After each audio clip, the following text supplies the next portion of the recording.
There's nobody that is actively involved that like goes to shows that fucking thinks that way. And if you do, shut up. You're a dork.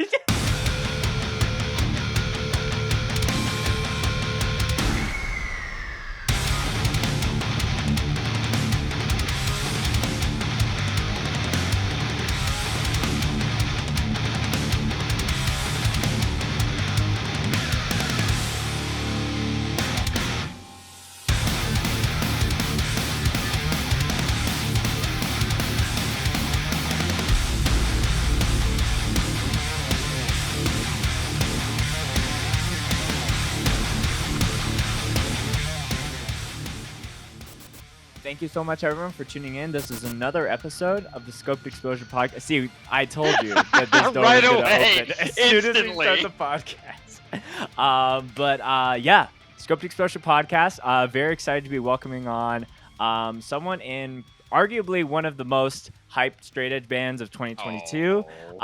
Someone that I had the pleasure of meeting just a few months ago, and we talked about doing this podcast, and super stoked that we're finally here making it happen. Please welcome Dave of XWEAPONX on the fucking show. Thanks for joining me, my friend. Hello, thank you for having me. I'm excited. Yes, likewise. So like I alluded in the intro, XWEAPONX came up to play Calgary. Kind of had your Canadian debut, Western Canada debut, and for a band that has, I guess that was your second show ever. Yeah, that's which number is 2. pretty wild. It's Definitely pretty there's stupid. stupid in the best way possible. Oh yeah, I'm not bummed about it at all. It's awesome, but Yeah. So there's definitely some talking points there. Also just XWEAPONX being just a very unique project. It would be very easy for me to talk with Isaac or Brian about it, but I feel like because they play in so many other bands, you're kind of the ideal candidate to talk all things XWEAPONX. So before we get into the actual music discussions, Dave, as you know, we got to check some bevs before we get on the show. Love So a good bev. tell me what you got, because if you remember in the DMs, I said if you're not bringing a certain beverage, this might be a shorter episode than So most. I hate to disappoint you. Oh, because no! I know. So here's the thing. I wake up at like 8-9 o'clock every morning, and I generally like to have my coffee pretty early. Yeah. So I already had coffee, and I actually did think about that before, and I was like, damn, do I want to like put that off and get a dirty chai and bring it to the show? But I was like, no, I fucking need some coffee right now. So I did not bring a dirty chai. Well, let me just end. I'm just kidding. Yeah, you can just shut it down right now. Thanks for tuning in. No, I would do that to you, my friend. But So, I thought it was so funny because it's like I have flown the dirty chai flag on this podcast and in just life in general. It's such a weird thing too. Sorry, we're just gonna do a little bit of a dirty chai tangent. Let's reroute. go. The very first time I came to Calgary before I moved here, I went to like a local coffee shop now, which is called Analog on 17th Ave, and I was like, I'm on this like vacation with this band, playing this festival, and I wanted to like get something a little, unique. And the barista made me a dirty chai, and my life was never the same. Yeah. So it's always the secondary bev on top of just regular black coffee, and the fact that you seem to fuck with that as much as I do makes me happy. So I have 3 coffee drinks that I go for. We'll finish this tangent soon. Yes, I promise. please. Black this coffee. could be half the episode. I don't give a fuck. Yeah, honestly, I'll talk about bevs the whole goddamn time. So for me, it's black coffee, a cortado with oat milk, and a dirty chai with oat milk. Those are like pretty much the only coffee drinks that you'll ever see me ordering. It's kind of dependent on where I go. I won't just drink black coffee from anywhere. It's sort of like it has to be like, I'm gonna sound so fucking snobby here, but it has to be beans that I know, otherwise beans that I know. Otherwise it's gonna be a cortado or a dirty chai, because I can always count on those being good. Right.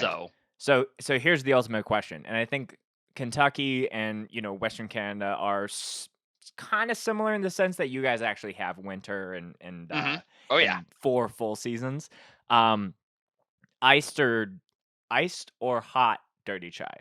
Gun to your head. You can only choose one.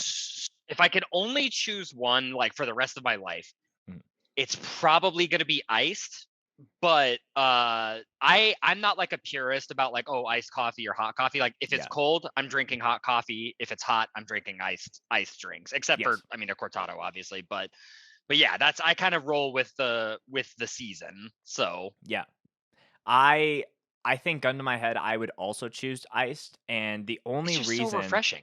it's very refreshing, and I think the magic of a dirty chai. I love that we're talking so much about this. It's great. This is The phenomenal. magic of it for me is that it's a drink. It's a coffee drink that actually requires effort because you can't get a good dirty chai anywhere. You could get all right coffee anywhere, but like some places just have too much like spices in the mix of it. It is a delicate balance. But once you land it, perfect. Oh, it's incredible. Also, like I have like kind of a preference. I don't really like when places use chai syrup. I prefer powdered chai for like a dirty chai. I think it tastes way better. I think because like syrups in general, I'm not big on because they're too sweet, they're too thick. They add like again, gonna sound like a fucking snob here, but they add like this texture to the drink that I really don't like at all. So yeah, that's kind of my take on. I would probably agree with you. I think there's two kinds of people in this world. There's people that just get like the obscene amounts of syrup pumps at Starbucks, and then I don't want that. And there's everyone else. I want it to be like with a dirty chai, like it's gonna be a little bit sweet in general, just by nature of it. But I don't want it to be sick. I don't want it to be that Starbucks 8 pumps of whatever. Like I want it to be a little sweet. The main thing, I want it to be kind of spicy. I want it to, it's a delicate balance. You need both. Yeah. You need both. So, now that we've like stretched out the dirty chai section and I've forgiven you for lacking, I'm sure that you're going to be bringing some good bevs to the show. So how about you show those off for me? I've got a good bev. So I brought my second favorite soda. It is the Virgil's Bavarian Nutmeg Special Edition root beer. Oh, a little seasonal. It's fucking incredible. Like it's real smooth, got this like super good vanilla aftertaste. And my roommate was out with his girlfriend and he was kind enough to bring me a bottle of it because you can find Virgil's in a lot of places, but you can't find that specific Virgil's root beer in a lot of places. So, and I'm not sure where they found it. I think it might have been World Market, but every time I see it, I usually try to grab a bottle or two. Right. So yeah, that's what I'm sipping on today. Like, is that like, that looks like, is that a liter or am I? It's a pint. Oh, it's a pint's worth. Okay. Yeah. I won't lie to you. It is not freshly opened. I had a little bit last night, but I mean, there's still a good amount in here. So I'll be sipping throughout the episode. Just a little midnight root beer swig, before bed. It's Friday night, baby. You got to treat yourself. Yeah. I'm giving you such a hard time about not bringing a dirty chai, and I didn't even bring one for the show. What the fuck? Maybe it just means that we need to do a second episode that's only talking about dirty chai. But at least for this one, it's just all this morning's coffee in the Kinto mug, keeping it hot. I am in need of a proper bev run. I was actually sending out a couple emails for beverage sponsors for this season, just because we've been a little behind the ball on everything. But I've been like so eager just to get back at it because like doing this podcast is like a therapeutic thing for me to be able to talk with people about hardcore from all over the world. And yeah, Jordan, I caught you coughing off of mute. That's a Scoped Exposure podcast first. That's we got some insider baseball there. It's so funny because Jordan, producer of the show, is always on mute, always on these calls, and that was the first time ever that we got a little. I feel lucky. A little hacking, but I'm taking that as a sign of a good omen. Yeah, I agree. If if Jordan coughs, it's almost a blessing. I'll just fix it in post. It's fine. No, we're keeping it. We're keeping it in. Dave, really excited to do this podcast with you, my friend. Cheers to you. Cheers. Absolutely. Oh, here, hold on. Let me fucking. No, it's all good. There was one episode I did recently where I cheersed the guests and they didn't cheers me back, and I felt a little. Oh, that would sting a little. I'd be a little bummed out if I was, if I went to cheer somebody and they didn't cheers. It's the same as like when you hold your hand out for somebody to dap you up or whatever, and they just either don't see it or they ignore it. That Oh yeah, stings. yeah. You left me hanging on my own podcast of all things. Yeah. Well, Dave, this chat is already off to a really, really great start. Any new guests that I have here on the show, I always like to get a little bit of context about how they got into hardcore, heavy music, however you want to spin it. So take me way back in time to when you were first getting into this shit and what kind of put you on the path initially. Okay, so I'll start from so a lot of people get into music through their parents, and that wasn't quite the case for me. Although I have come back around as I've gotten older on a lot of the stuff that I grew up hearing and listening to. But I very specifically remember my stepdad was working, and he used to work for like a dental supply company. So I'm in the van with him while he's working, just chilling out, hanging out for a day. And I hear Rage Against the Machine on the radio. And like at that point, music, I wasn't super into music in general just because I was a kid. I was probably 13, 14 and had no clue what I liked. So I heard that, loved it, went home because I knew my mom had a huge CD collection. I was like, hey, I heard this on the radio. Do you know what this is? Have you heard of it? And she was like, oh, yeah, give me a second. She goes to her CD collection, hands me the self-titled, the Rage Against the Machine self-titled. I beat the shit out of that CD. I fucking walloped that CD. And from that point, standard rocker shit where I was just like, okay, I want guitar music. Don't care what kind, don't care what it is. I just want guitar music. So I, nu metal, and then slowly started listening to metal. I remember I specifically rode my bike to the mall to FYE so I could buy Master of Puppets. And, I was just kind of ripping through any guitar music that I could get my hands on at that point. And started slowly finding like death metal stuff. And then right around the time that started happening, I had friends that were going to metalcore shows. And so I started getting taken to those. Like the first show I ever went to was like Poison the Well, Nora, Every Time I Die, and I think the Bronx. Oh, okay. And yeah. Cool show, insane show, Yeah. like looking back. And from there it was just all uphill, downhill, however you want to frame that. But and then eventually, because back then I feel like a lot of, I don't know, metalcore bands were also touring with hardcore bands, and that's kind of how I worked my way around into getting into hardcore. Right. So who were the people who were actually taking you to these shows? Because it sounds like, you riding your bike to pick up Master of Puppets, like there's a lot of I need to do this, so I'm gonna do that. But like, who were the people who were like, I have a driver's license, so I'll drive you to the show? Yep. So there's a kind of a core group of people on a few different sides of it. So my friend Sean, who I went to high school with, he was the one that I went to that first show with. He was the one that took me there. And then funnily enough, a guy that both Tyler Short and I knew when we were both in high school, because I've known him for a pretty long time. And I think he's been on here too, hasn't he?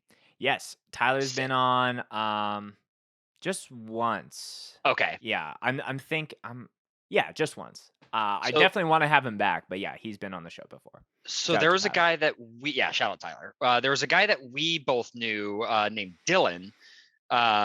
And Dylan like had a driver's license in a van, so they would always like come pick me up. They took me to Indianapolis to see Righteous Jams, like relatively early on, like.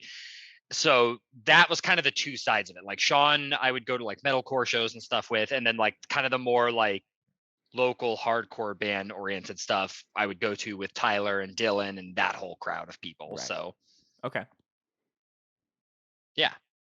Yeah. So like was the I guess like the person that you were going to high school with, like were you just wearing the t-shirts that he was like, oh, this kid's like a couple bands away from like, being into hardcore, let me take an interest in it. Is that how I'm trying to remember how he and I met. God, I'm old. So but I think it was like it was a matter of he started finding it first, but we were already friends at that point. Sure. So and like we listened to, again, standard rocker shit. We liked Blink 182, and we liked just kind of the easy like surface level stuff that any alt kid kind of was into. And then he started funneling me. He gave me Bless the Martyr, Kiss the Child. He gave me what is it, Hot Damn, the Every Time I Die record. He was kind of letting me borrow these CDs, and that was kind of what started pulling me in deeper into the heavier side of things. Yeah. And Yeah. I think it's always something that later in life now. Like you're 34 at the time of yep. recording this episode, and I'm gonna be turning 30 just in a few months. So I'm like 4 years younger than you.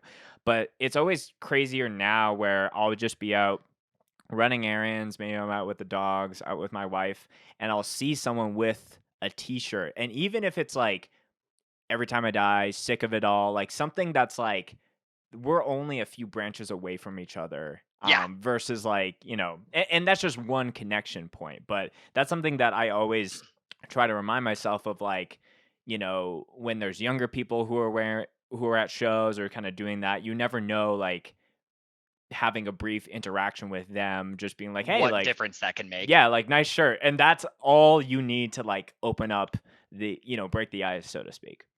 Yeah, and I think this is a conversation that I've kind of had a lot recently. I don't really care. There's been a lot of discourse about this recently, and we don't have to dive into it too deep if we don't want to, but I don't really care about gatekeeping, because I think anybody who doesn't actually want to be there or isn't there for the right reasons, or whatever else you want to frame it as, those people are always going to end up, for the most part, weeding themselves out eventually anyways. And I would rather try to welcome younger people into this, because if younger people aren't getting involved, they're not starting bands, they're not going to shows and supporting other bands, they're not, if they're made to feel like they're not welcome, or that people don't fucking like them just because, hey, you're young and you're new, how does this keep going? How do we keep this up? We don't. So I think what you were just saying before is, just, hey, nice shirt, or hey, whatever. I think that shit's kind of important, and I think people need to kind of keep that in mind.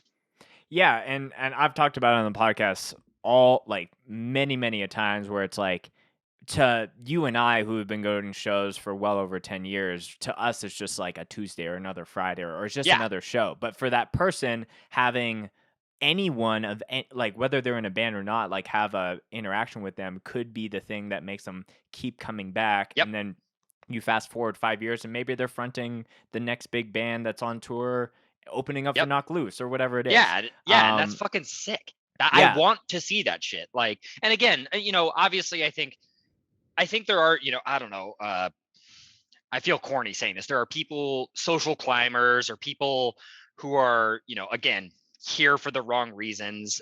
And like I said, I think for the most part, those people end up falling out of it eventually anyway. So I don't feel the need to try to hasten that, or keep that going. They'll work themselves out. I would rather just work on keeping things cool and friendly and welcoming in the spaces that I am in.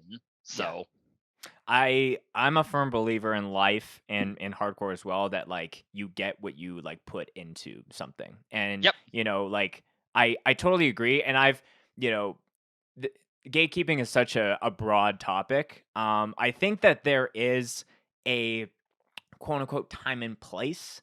And I get why people do it. It's like hardcore is so important to so many people on like individual levels, on like societal levels, on community levels. Oh yeah. And I get why people want to say that's not what we stand for. And like I'm open to having a discussion about like, and as someone that creates content like that, in and out of itself has different people that have different opinions about it. And I think being a established adult in this whole thing is like being able to talk about like, oh, what does it mean to um for people who like document as far as like making money off of other people's art. There's a discussion there. It doesn't need to Sure. necessarily be black and white. I think Sure. I think a lot of things in life there's gray to be Yep, shades of gray. discovered. There's nuance.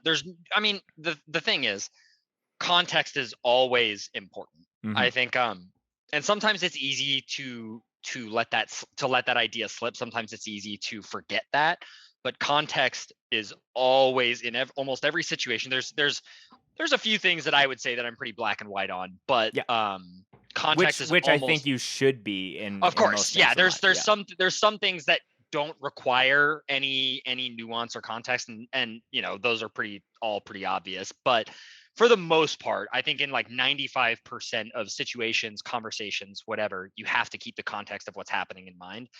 And going to your point about how you can understand, why some people would want to gatekeep, or why there's something that I read last year or the year before, and it's really kind of been stuck in the folds of my brain since I read it. But it was, hardcore is for anyone, but not for everyone. And I for whatever reason, that really like lodged itself in my brain, and I think that's a pretty important distinction to make. I think anyone could and should be welcome. However, I don't necessarily think it's for everybody. And I really, when I read that, I was like, damn, like I really like that, Yeah. So yeah, it's like using a Louisville example, like Knock Loose is a hardcore band, but they have been able to go out and play to non-hardcore exclusive crowds, and I think that's great. Does that bring more people to going to local shows? And is there a percentage where those people are going to stick around and some people are going to bounce and like just only go to those big arena shows? Yeah, probably. Sure, yeah. But I do agree that like if it's welcoming with open arms, yes, there's going to be people that are like, maybe musically this isn't for me. Maybe it's like I don't the aspect of the violence is like maybe too much. But like again, that is a an enticing aspect for people where they see the live videos and they're like, holy crap, like that looks insane. I'm always at, because Scoped is like filming more bands like of multiple genres now. It's always like a cool extra challenge for me because I'm just so used to just following people stage diving and piling up. But it's like that's the energy of the shows that I know naturally do well, because that's what I like. I grew up watching Turnstile, This Is Hardcore 2000, whatever. And seeing the Power Trip sets, and so those sets are legendary. Just as an aside, those Power Trip sets are unreal. I think my favorite one is where Riley, rest in power, where he says, I'm pretty sure y'all are wondering why I'm dressed up as a zookeeper right now, and then Sonny just naturally just pans down. That it's one of the coolest openings of a set I've ever like. There's only one thing that I can think of that I think like does it for me a little bit more, and it's Blacklisted at Sound and Fury 2008 or 2009 when they open up with the Nancy Sinatra sample and then instantly play into fucking Eye for an Eye. But yeah, that Power Trip set opening is just, it's flawed. I mean, what can you say? It's flawless. Yeah. It's perfect.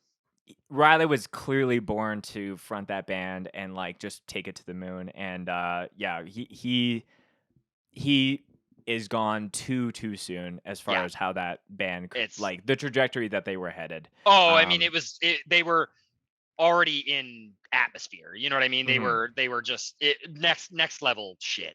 Yes. And I didn't know the guy at all, but by all accounts, the craziest part is, even with all that momentum and all that trajectory that they had, from every account that I've ever seen or read, they were the most, humble, like nice dudes, and he was the nicest, most humble guy on the planet. And I think that's cool as shit. And also, it's important to keep that perspective in mind. Like, I think I think nobody here is a celebrity, and I think acting like one is whack. And I like when I hear that people don't fucking act like that, even if they're maybe in a position where they could, Totally.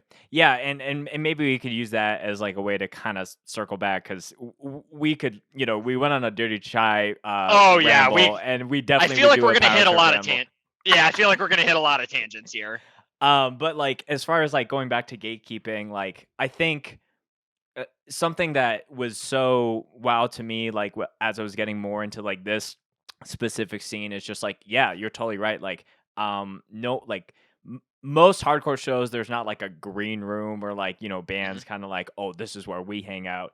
And if I've said it before, and I'll say it like until the day I die, I like something that attracted me to hardcore was, oh, like I always felt like an outcast in high school, and there was cliques and just like different things like that.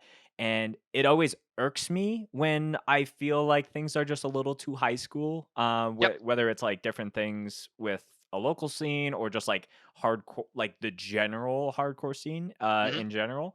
So I can't control everything, and that's something Yep. I've had to accept. And all I can really control is my input and what I do in the world of this space, and that's anything through this podcast, and that's like the interactions on one. And I think that anyone that gets in quick and wants to social ladder climb up, there is a way to do that, but you will fall as quickly as you rise. Yep. And like that's why I'm happy knowing that like Scoped has been more of a grind and being able to build this bat signal, so to speak, but versus like trying to Just try to like just jumping on, jump from hot vocalist to the next, if that makes sense. Sure. Yeah, absolutely. I think, well, and again, it's one of the, like I said before, nobody here is a celebrity, and nobody here should be acting like a celebrity. None of us are, I don't know, cooler than the other. And I feel like that might be, people might think that that's weird to say, but we're all just people who go to shows and who like going to shows. Right. And you got to keep that perspective in mind.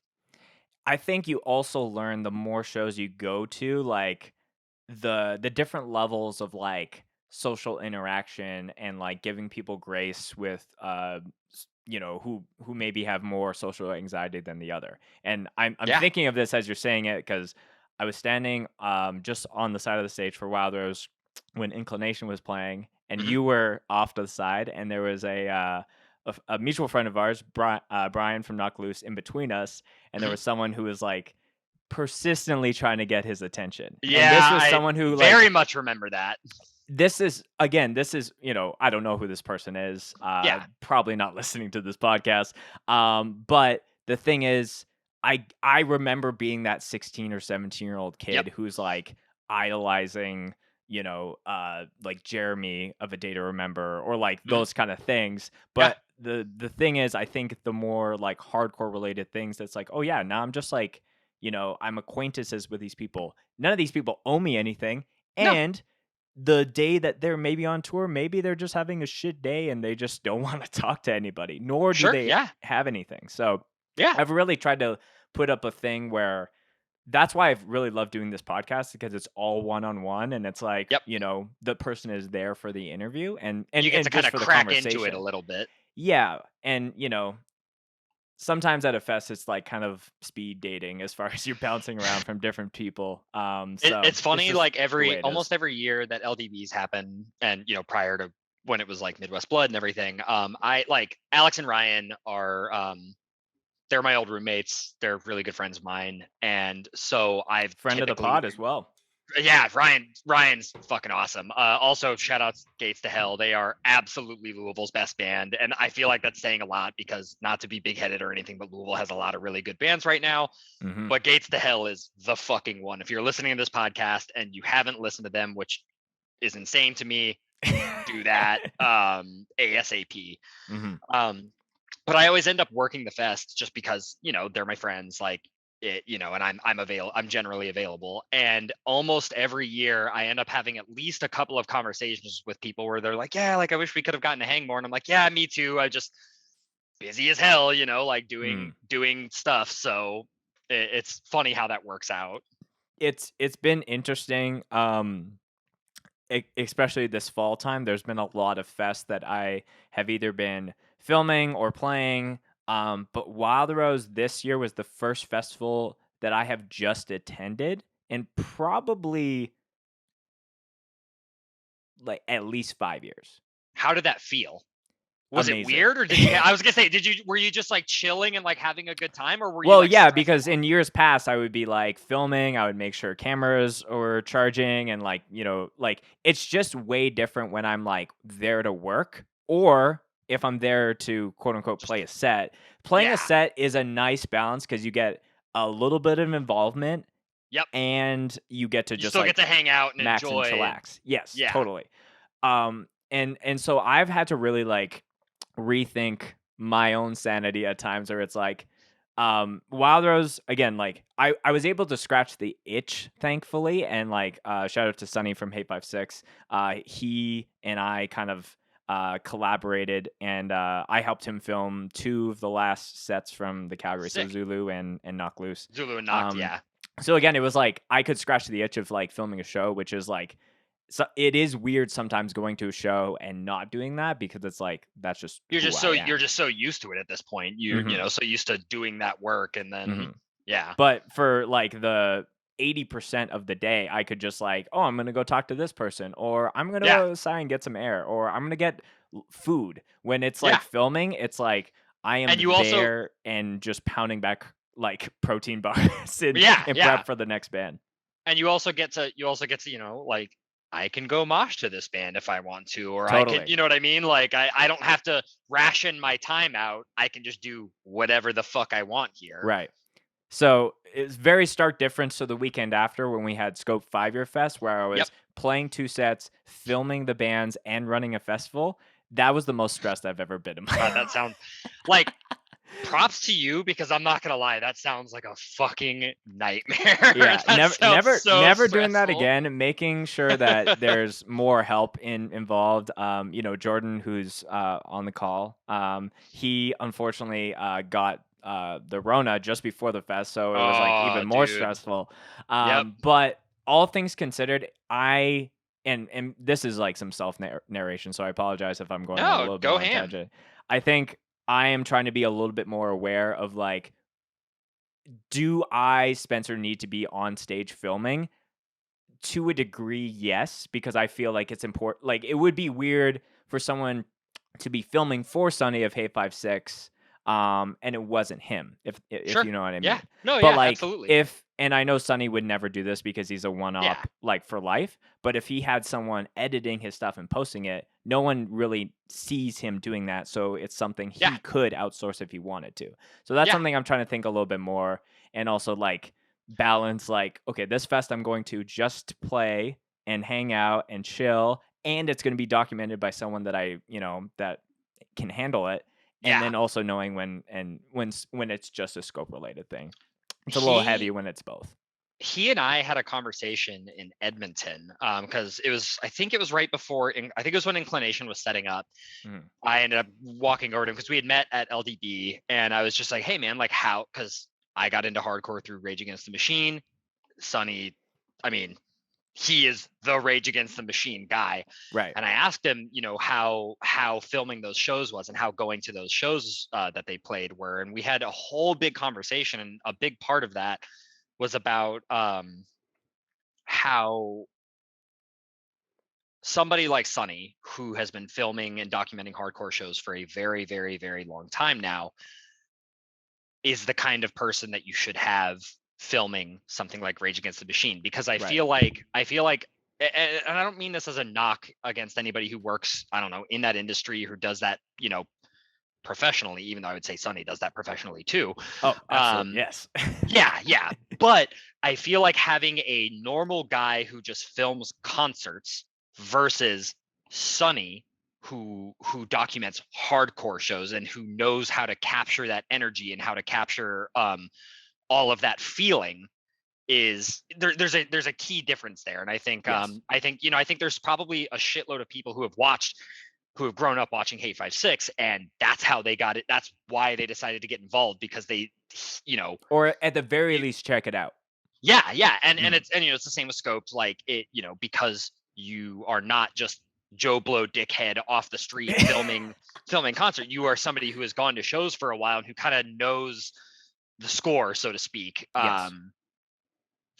I think that's important. I think if you're going to film and if you're going to document, having somebody like you guys who is able to show exact kind of, at least as much as you can through a screen, what that experience is like is, good. So yeah, I mean, going to your point about outsourcing and everything, I think it's important too. You know what I mean? For people who are doing that kind of thing to be the ones that are kind of driving that and doing the,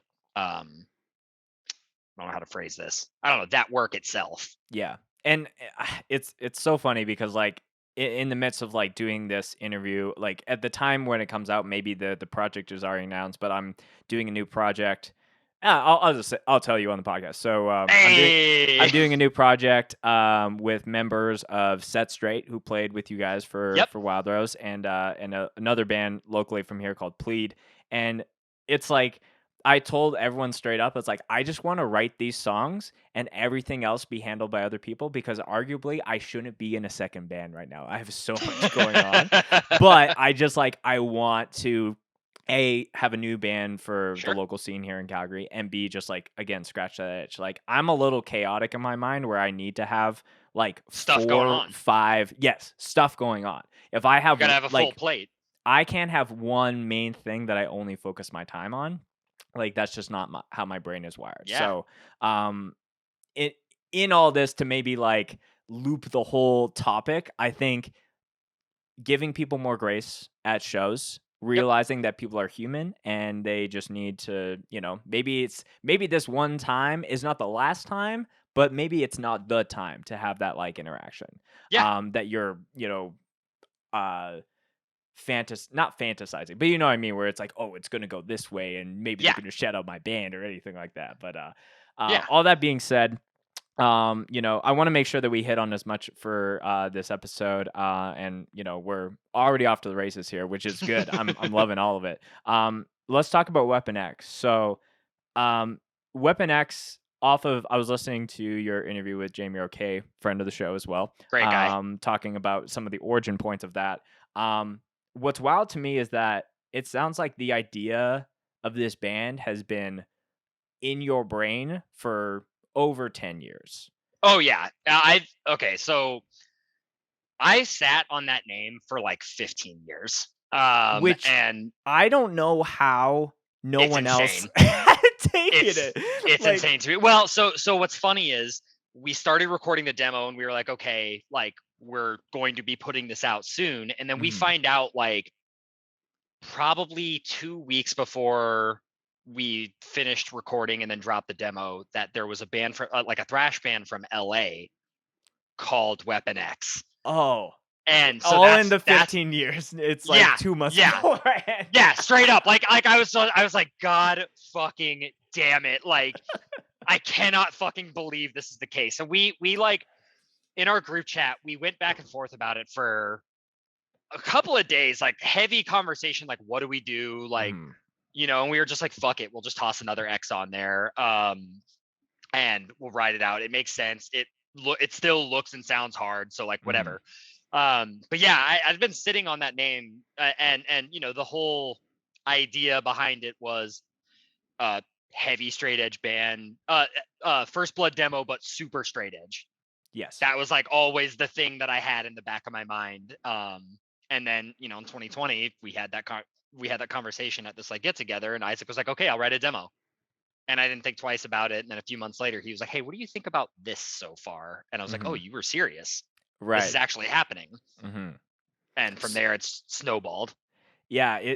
I maybe a month or so ago, I did a rewatch of all the X-Men movies, and I was watching the Wolverine origin movie, and I was just like, man, like, I would argue that probably 90% of the hardcore scene has seen this movie and Oh yeah, has heard I would hope Weapon so. X, and I'm just shocked that it took this much time for a band to come out.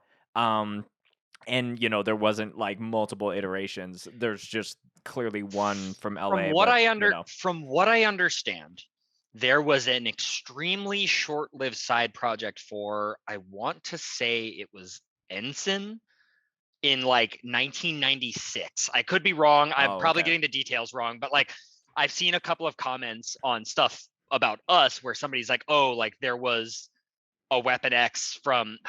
I want to, like I said, for some reason I have Ensign in my head. That's not really a band that I listen to. No offense, but I want to say that that's what it was. But I don't think they ever put anything out or anything. So, but yeah, I'm still shocked that there has not been a semi well-known straight edge band with that name prior to this. I grew up reading comics, so I mean, it's a hard, that name has been again stuck in the folds of my brain for such a long time. Totally. Yeah, so it was just, it's wild to hear that it was just a couple months prior to like it dropping to be like, oh, we need to add one more X just it to was cover so frustrating. Oh, I was so bummed out. And I mean, no dunk on them or whatever, like fair play, like, but like I was just like, God, the timing of this is such a bummer. Right. Yeah, it's for the new project that I mentioned, we were like tossing band names around in the group chat a couple days ago, and we are like, should we, like, you have to do the Bandcamp and Spotify check just to see if there's other artists, and there the runner-up name, I like searched on Spotify and I was like, oh my God, there was like 10 artists here, but they were all like international, like hip hop and rap artists. So I'm like, oh, I think it's fine. But then we ended up going with the other one. So I think for us, if they hadn't been like, if it wasn't like a thrash band who like at least seemed adjacent, we probably would have just rolled with it. But because you know what I mean, like since they seem kind of adjacent and like we didn't want to go that route with it. So right. So in Jayme's interview, you said that like this is your first band ever, and you're 34 years old. Yeah. So little late to the game as far as being in a band. But like when, like, why was it like in your head, and then it just like it took Isaac and like other people to be like, okay, no, we're actually gonna do this. Like, was there like a barrier for you to like starting this band, or was that like just not on the cards at the time? So I guess to go into that, I was supposed to do a band with Jim Barron, who sings for, or sorry, he plays guitar for Two Witnesses. He sang for Nine Eyes, and we were gonna do a band prior to Nine Eyes, and he had written like a full demo of stuff, and like he came to me and said, "Hey, I have a demo. I wrote lyrics, songs, everything. I want you to sing on it." And this was prior to Nine Eyes, so this was a pretty long time ago, at least 10, 12 years ago. And we tried to record it, and for whatever reason, I was insanely self-conscious about it and just insanely like in my own head about it. So it ended up falling through, and some of those songs ended up becoming Nine Eyes songs. So I had tried to do I tried to do that band with him prior, and for whatever reason, I just never thought to go to people and say, "Hey, I want to do this straight edge band. You're straight edge. I'm straight edge. You play an instrument. Do you want to do this with me?" And I think I talked about it on Jayme's podcast, but I was at a get together, and there were just a whole bunch of us bullshitting, and somebody made an offhand comment that was like, "Oh yeah, now we just got to get Dave in a band." I was like, "Oh, that's probably not going to happen at this point." And Tyler said, "Well, what about Weapon X?" I said, "Dude, I've been sitting on that for such a long time. Like, I've sort of given up on it at this point." And that's when Isaac kind of chimed in and was like, "Hey, I'm going to write a demo." Right. And fast forward, he wrote the demo, and we got to the point. The first song that we recorded was the compilation song on the LDB 502 comp.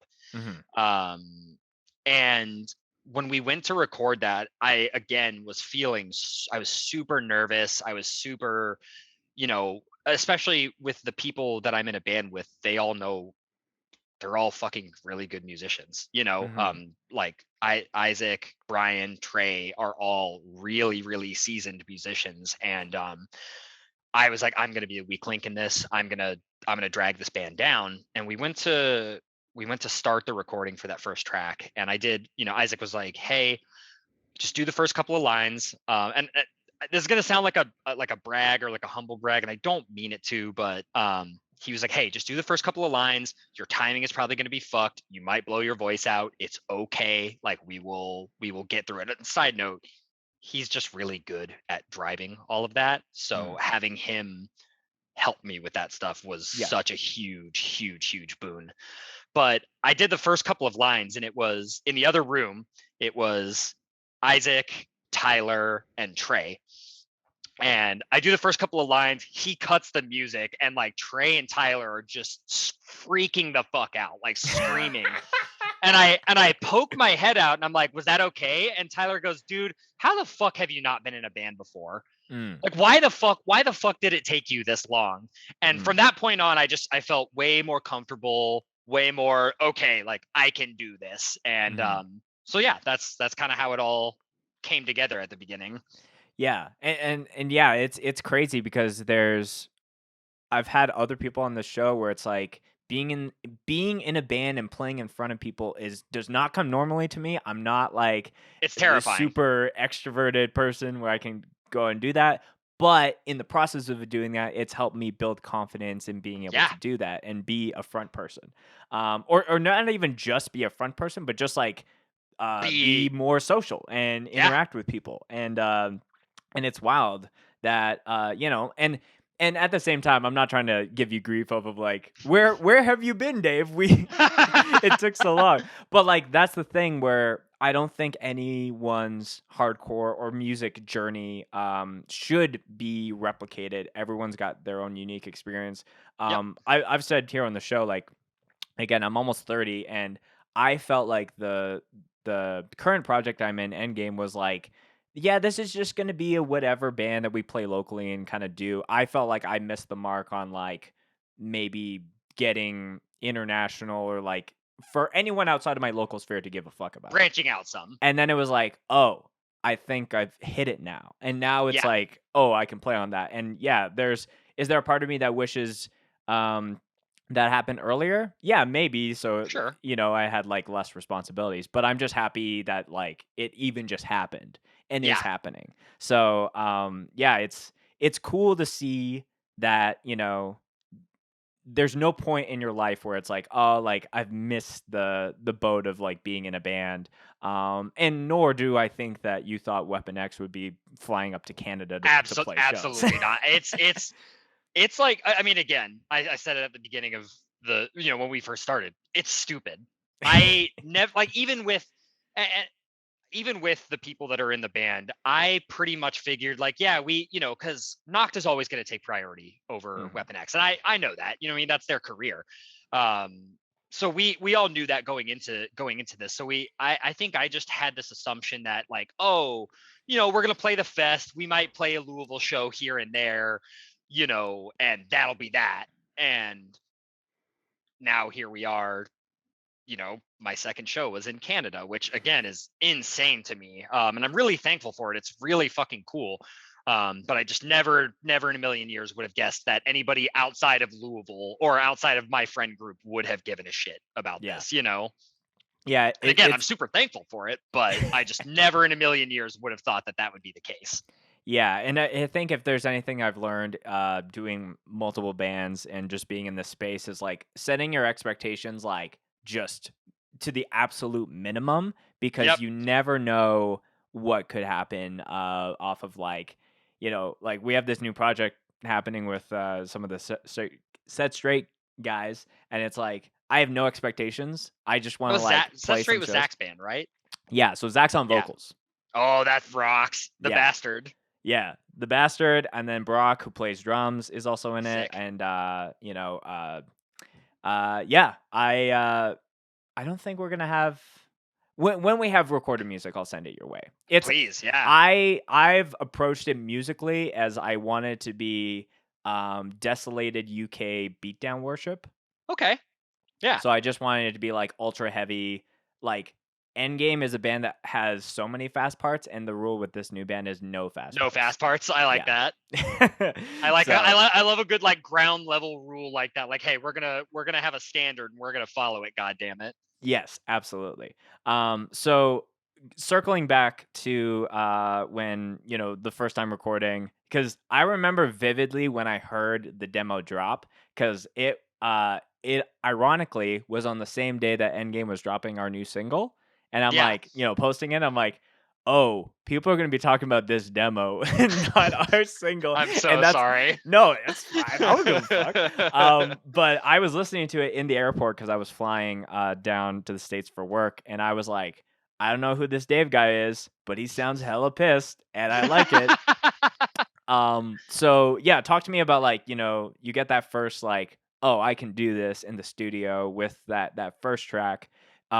Did you guys start recording the demo or the songs off of the demo immediately after, or did that come just with more time? It was a little while later. So the demo actually kind of got recorded out over the course of a while. It was like 3 months, I think. Just because, Noct is busy. I'm 34 and have a career. So, it was kind of whenever we could fit in time to do a track or two. Right. And it's funny because that demo dropped the Wednesday before LDB. And we were playing Friday. And we finished the last song that we recorded for the demo that Sunday night prior to that Wednesday that it came out. Okay. Yeah, like it was a super well, so we, we knew we were playing the fest and we were like, we have to have music out prior to the fest. Right. We have to. Like, and you're like, I need to submit this for the streaming platforms like yesterday. Yep. And shout out to Cahill from Pure Noise, because he helped us out a shitload with getting that kind of up, as quickly as he quickly has as a it bit happened. of a backdoor access. Yeah, maybe. it was. He really did us a huge solid by helping us with that. And Sunday night, XWEAPONX. So in spite of you. So yeah, Sunday night we finished recording. We submit it first thing in the morning for like mixing and mastering. We get the final. Yeah, dude, the timeline on this was fucked. I think we got the final master like Tuesday afternoon, and that's when we submitted it for Bandcamp, and that's when they sent it out to try to get it up on Spotify and everything as quickly as possible. And like, so here we are, like, because it was out on Spotify. You said Wednesday it dropped evening. on the Wednesday? No, well, I'm trying to remember. I gotta pull up my calendar. The specifics of this matter. So, that was March. What was that? You said it was a Wednesday? It was the Wednesday. I'm almost positive it was available to listen to the Wednesday before the fest. Okay, and then so 2 days before the fest. Man, I used to do this podcast where I had to screen record, and it was like when I wanted to look up shit like this, I would always irk me because I'm like, oh, I need to have like a second. So it was March. So it was March 11th. Right. Okay. Which so was the that would that be was the fest. the 9th. Yeah. So I'm pretty sure the demo was available to listen to on the 9th. Right. Yeah, and that is definitely the same day that we dropped our shit. And I remember listening to it the morning of, because I made the post for our shit, and then it was like, oh, XWEAPONX. Because I remember Trey came on to do a podcast where we talked about XWEAPONX, and I was it was like a month. When is this coming out? And he's like, I just know it's coming out before LDB. And I'm like, okay. Yeah. And then it was like, oh, 2 days before LDB? Literally okay, 2 days before. Yeah. Yeah. But the turnaround time, that's crazy. It's nuts. It's fucking crazy. And I mean, again, everybody that, Bricktop were the ones that mastered it and everything. I mean, everybody involved did us a huge solid. And also, like, it just, I mean, not to be vain about my own band, but like, it fucking sounds awesome. Oh, like... absolutely. Round of applause for everybody involved getting that shit up online. Straight just up, before like the fest. lifesavers. Because it would have felt weird to me playing my very first show ever with my first band ever and no not one having knows. music up. You know what I mean? It would have felt kind of wrong to me. And we were really stressing. Well, about of that scale too. Sometimes it's kind of cool to be like, oh, there's this new but it's like a all local show, and it's like all your Yeah, friends. But exactly. when it's Yeah, all these that people would. checking you out, then it's like, and you guys are opening the first day, Yeah, the stakes are a little higher. absolutely. Yeah, Mhm. and that fest means a lot to me. Been every year that it's happened. It's the first year that it actually happened, I was living in Baltimore, and I flew out here. I flew back here to come to it. So that fest means a shitload to me, and being a part of it means a shitload to me. So I wanted to make sure that I don't know. It felt like if we had played that without having music up, if we had gone about it that way, that I would have been. I had a way that I was going to phrase this in mind, and I just lost it. It would have felt like I was not treating the fest the way it deserves to be treated, if that makes sense. I know that's kind of weird, but You felt like you would have not done your not due diligence, but you felt like you doing it in that way was honoring to the yes, fest that you at least love so as much much. as it could be. Yeah, Yes. I really think that's cool to, for going to a fest for so long that has like changed names, has evolved and arguably like put a scene on the hardcore map, yep, and to want to like honor it in that way of like having your music out and like, I was unfortunately wasn't at LDB that year, but so many of my friends who were down there, they're like, "Yo, Weapon X playing their first show off of like music that's been out for 2 days was like crazy." never. How was that set for you specifically? Okay, so I was scared shitless. I about half an hour before the fest started, like, and before they opened the doors, I remember Isaac and Brian relayed the story to me after the fact. There was only a handful of people in the venue at the time, and they were like standing around talking to a couple of friends of theirs from California, and they said, yeah, we were bullshitting with them, and we looked over at you, and you were just sitting on the couch by yourself like this. I was freaking the fuck out, terrified. And once the second it started, totally fine. That all went away. I remember we got to because we played the intro twice, and we got to where we were playing the intro the second time, and as they were kicking into it, I was like, oh shit, we're done. Like, this is over. Right. This is insane. I don't want to say I blacked out, but it's just kind of like, it was all such a blur. But I never, again, from the get-go, I never would have expected anybody besides our friends and the people in our city to give a shit. So the fact that that set went off the way that it did was like, there were a couple of points where I distinctly remember, even in that blur, looking out and being like, what the fuck is going on? This is insane. Right. And Yeah. it was a blast. It was so much fucking fun. I could not again, this might come across as corny. I don't really give a shit. That fest, the people who put it on, my city mean a lot to me. And that being the very first show that I ever get to play, I could not ever ask for a better first show. I mean, it's perfect, It's really funny because I've heard you say like, well, I don't want to sound too corny. Like this has come up on this podcast as well as Jamie's, but like I really think that people that would call out something to be corny just maybe got told in their upbringing that they couldn't be passionate about what they like. Yeah, and I think that's a pretty fair criticism. And I feel bad. It's the same as it's the Because like same you as should what. talk about like the shit that like, you know, like Yes, gives you goosebumps and like, I love like talking to my friends about the things that they love. I mhm, love hearing from my friends about things that they give a shit about, yeah. because if I didn't, I don't know, what's the point in being friends with somebody if you're not going to be excited for the things that they have Mhm. happening, and if you're not going to celebrate their successes and celebrate their wins. And it's I feel bad for anybody who maybe got that slap down of like, oh, like you're being corny by talking Right. about this, Yeah. and ultimately, I mean, I don't care if somebody wants to call me corny. That's fine. whatever, it doesn't impact me any. And I don't know. Like I said, I feel really lucky to be able to participate the way that I have and contribute in a very small way the way that I'm able to. It's really fucking cool and special to me. So Totally. You mentioned, it's the same. Like anyone listening to this podcast that plays shows feels like it's not necessarily blacking out, and some people have used that way to explain the what's going through their head or the rush of playing a show. But for me, it's like really like, oh, the last few songs, like when I'm like, like sometimes I need to do a better job of like taking an actual like snapshot with my eyes as far as like when we're playing a really cool show.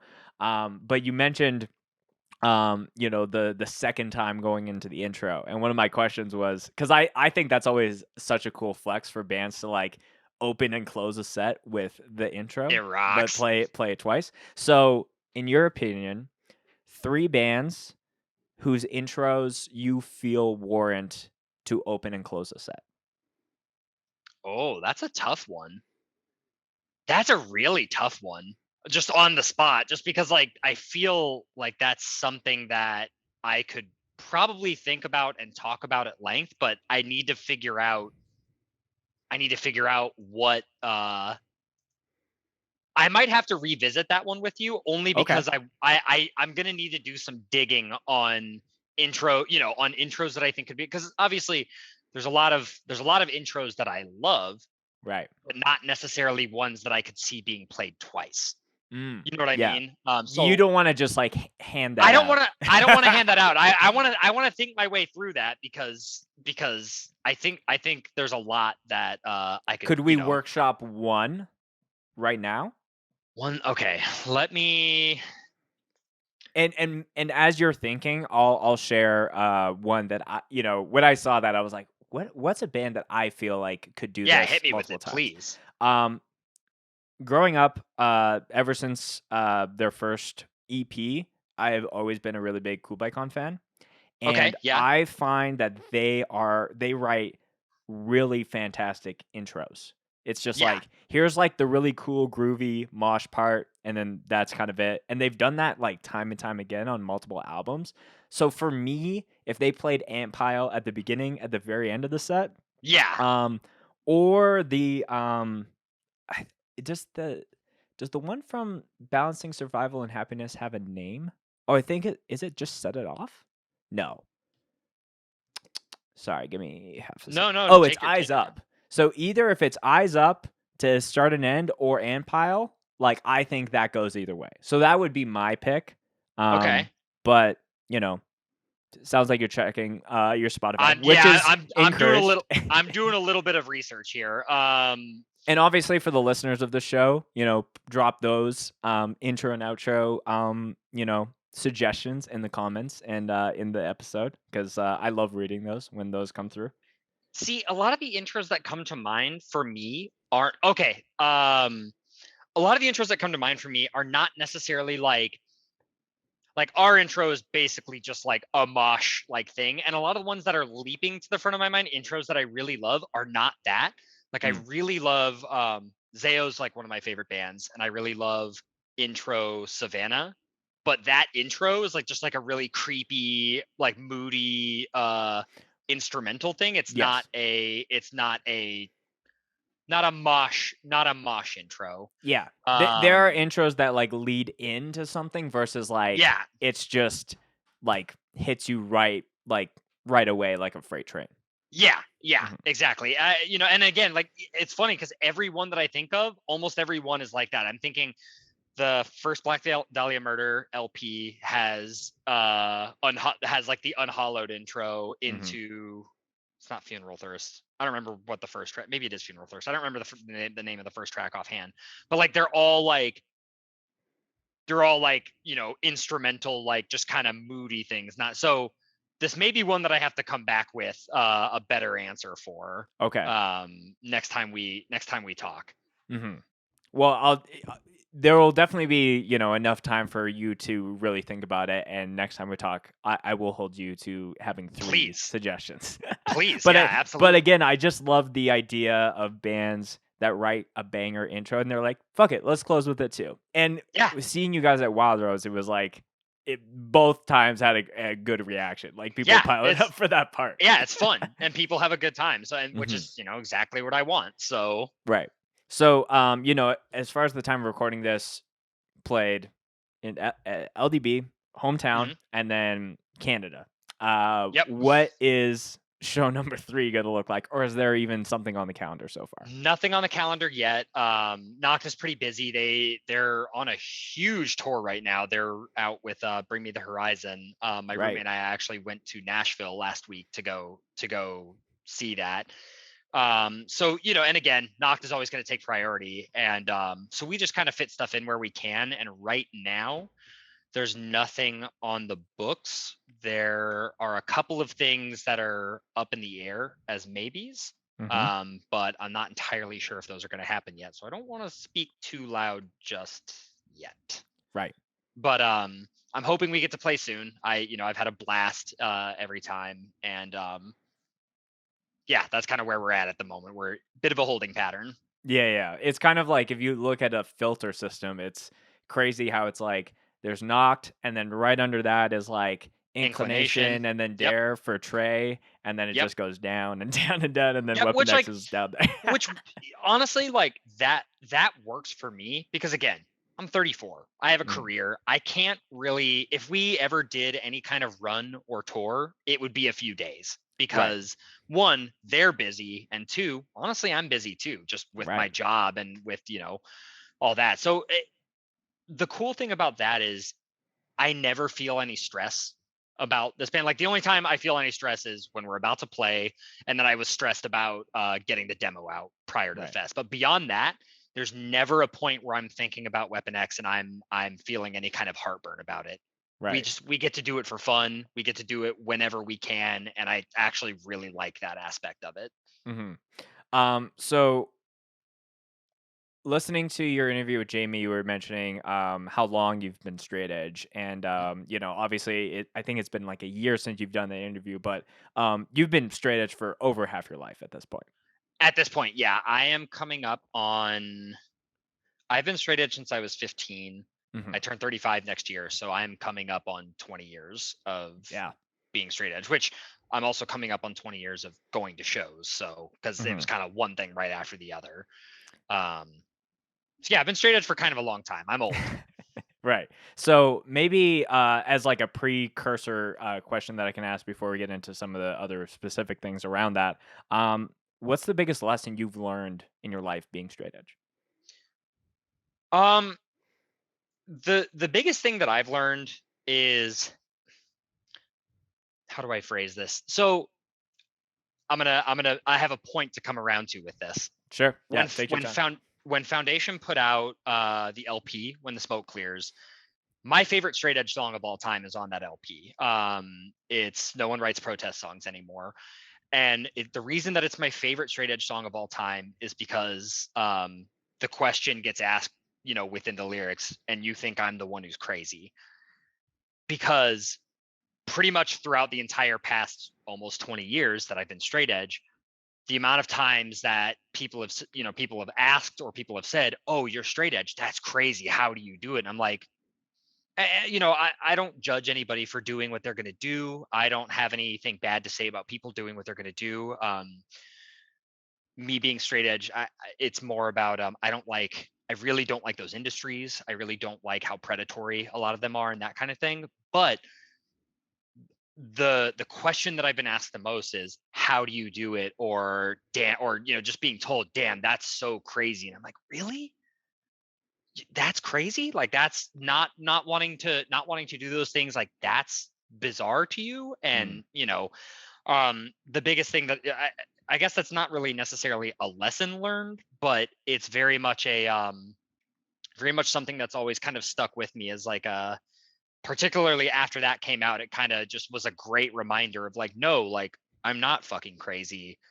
I feel, at least personally, because everybody does it for their own reasons, but mm, I feel completely and wholly justified in why I'm doing it, and what pushed me into being straight edge in the first place. mhm. Do you think it's harder to be edge in 2022 or when you first claimed? Like, has the culture, like drug culture has always like been It's been there, existing, but yeah. it's changed, things like the internet and different people who are like pushing that kind of lifestyle. Like, do you think it's harder now for people to find that and commit to it? And but again, it's like for your own reasons. But do you think Yeah. just in the times, like, do you think it's harder or easier? I think that's a double layered question because I think I can approach that from like my personal experience, or I can approach that from the larger experience as a whole. So like for me personally, it just gets easier as time goes on. I don't even think about it because I've been straight edge for a pretty fucking long time, and there's never been a point in that I can think of in recent history where I've second guessed it or been like, I don't know if this is for me anymore. I've just kind of settled further and further into that. Right. As far as the larger experience for somebody who may be thinking about becoming straight edge or somebody who's only been straight edge for a couple of years or that kind of thing, I don't know. I think on one hand, right now, 2022, October 8th, Very specific. Yeah, at 12:22 p.m. At 12:22 p.m. Yeah. The reason I bring that up is like right now, I feel like in the past year or two, we have like a pretty significant amount of really cool, really good straight edge bands. And I think that is one aspect of whether or not people are going to be interested in straight edge. I think right now we have there's just a shitload of really good straight edge bands within hardcore, putting out music, playing shows, going on tour. So I think on, excuse me, sorry, snuck up on me.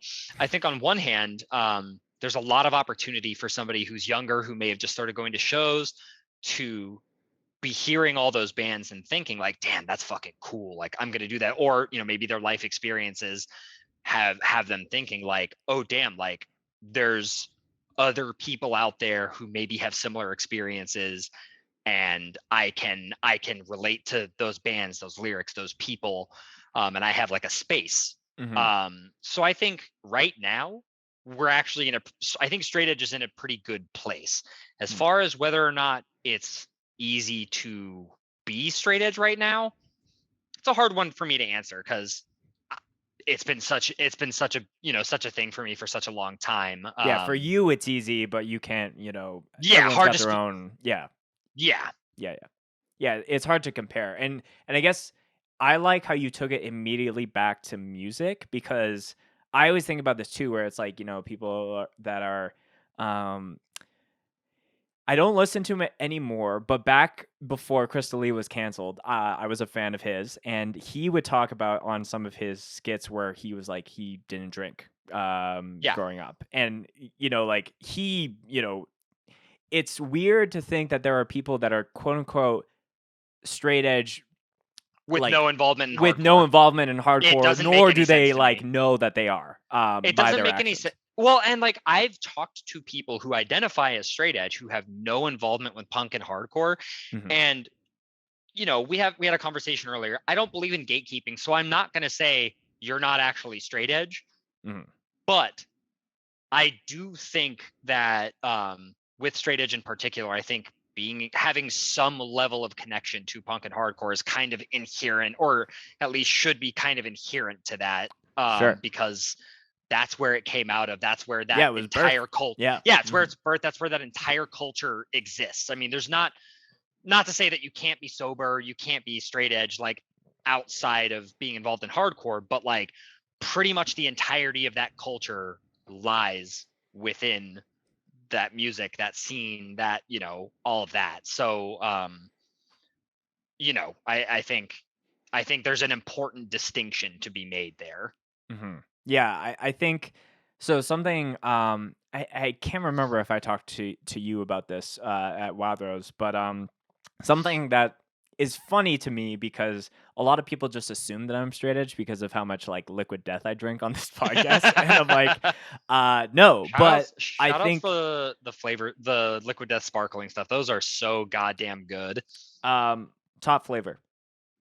Mango. The mango Really? chainsaw, I believe. Yeah, I love mango flavored stuff like a lot.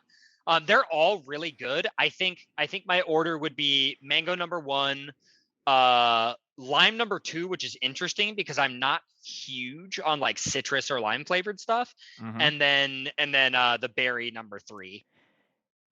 I've never heard someone say mango is their top flavor. I love mango flavored stuff. It's so good. Because mango is a hard like flavor to really hit on. For me, I think it would be more lime, berry, mango.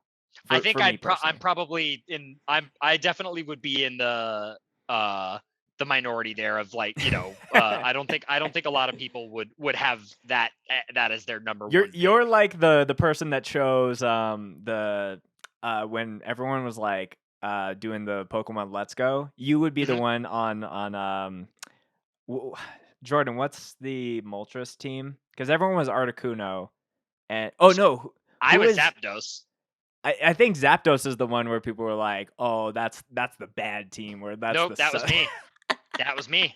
Zapdos was always my favorite of the legendary birds. So I think Zapdos is the coolest legendary bird of the 3, personally. Yeah, easily by far. Yeah. It's a way cooler, like you're going through this electric factory with all these exploding Voltorbs and Electrodes, and then also his Zapdos. Design, he looks sick. Yeah, I'm probably gonna lose followers on this podcast who fuck with Articuno specifically. The Zapdos team is Team Instinct, by the way. Instinct, yes. Instinct, yeah. I in the brief time that I played Pokemon Go, I played on Instinct. But jumping back to it, I would drink so much water that people get off put that I'm like I don't drink. And I think something that's interesting for me growing up is that I never like claimed edge, but it was just like sometimes easier to explain to people. So like for people in hardcore, it's like, yeah, I don't drink, I don't do this. I'm pretty much this, but I don't have X's on my hands at the show or whatever. And then I think by 22, I was like, okay, I'm just gonna try this out because again, the lifestyle wasn't like so embedded into me. Sure. And now I'm at a place now where like it's so ingrained to me of like I respect and I see the value in it. And for me, it's like I have enough self-control where it's like I can have, if I'm, going out, I can have like one drink and then that's it. And, I've talked to other people about straight edge on this podcast, and back in the day, it used to be like so black and white, where it was like you're either straight edge or you're just getting fucked up all the time. And now you're seeing a little bit more people like myself that maybe somewhere in that gray area, like we were talking about before. Yeah, absolutely. But I think something. It's something. Just the idea of having enough control, whether it's to never drink ever or to have nothing where you're like endangering the lives, or even just like not being like the fucking person that people have to take care of for the rest of the night, or it goes into all these different things. But I think it's really cool, especially now where there is people. I just see so much like craziness in culture outside of like the heavy music, and I always talk to people who have like no idea what like straight edge is and how it comes from punk, and they're like, that's the last place I would expect something like that to come from. Yeah, people who don't have that insight are always shocked when they find out that it was a bunch of punk dudes from DC right, that did that. And it's kind of a funny distinction because back then punk had that how do I phrase it? It just had that reputation for like, oh, like you're a punk, like you go to shows, you get fucked up, you know. So yeah, I think sometimes things need to swing so much in one direction where there's like a course correction, so to speak, and then something else bursts out of that's a total 180. And then again, there's going to be people that fall somewhere down the middle, but it's cool that a lot of people have, if their vice is drugs, alcohol, whatever, for them to have an option that they can commit to for life, to be sober and not touch those things is really, really cool. Speaking of straight edge, I wanted to ask something that you probably don't know about. So there's a band from where I grew up called 1920, And Okay. when I was learning about straight edge, I started to learn about like hardline edge and how there's Mhm. like here are the main X's, but then there's also some people that take it a step further to do, you know, X, Y, Z.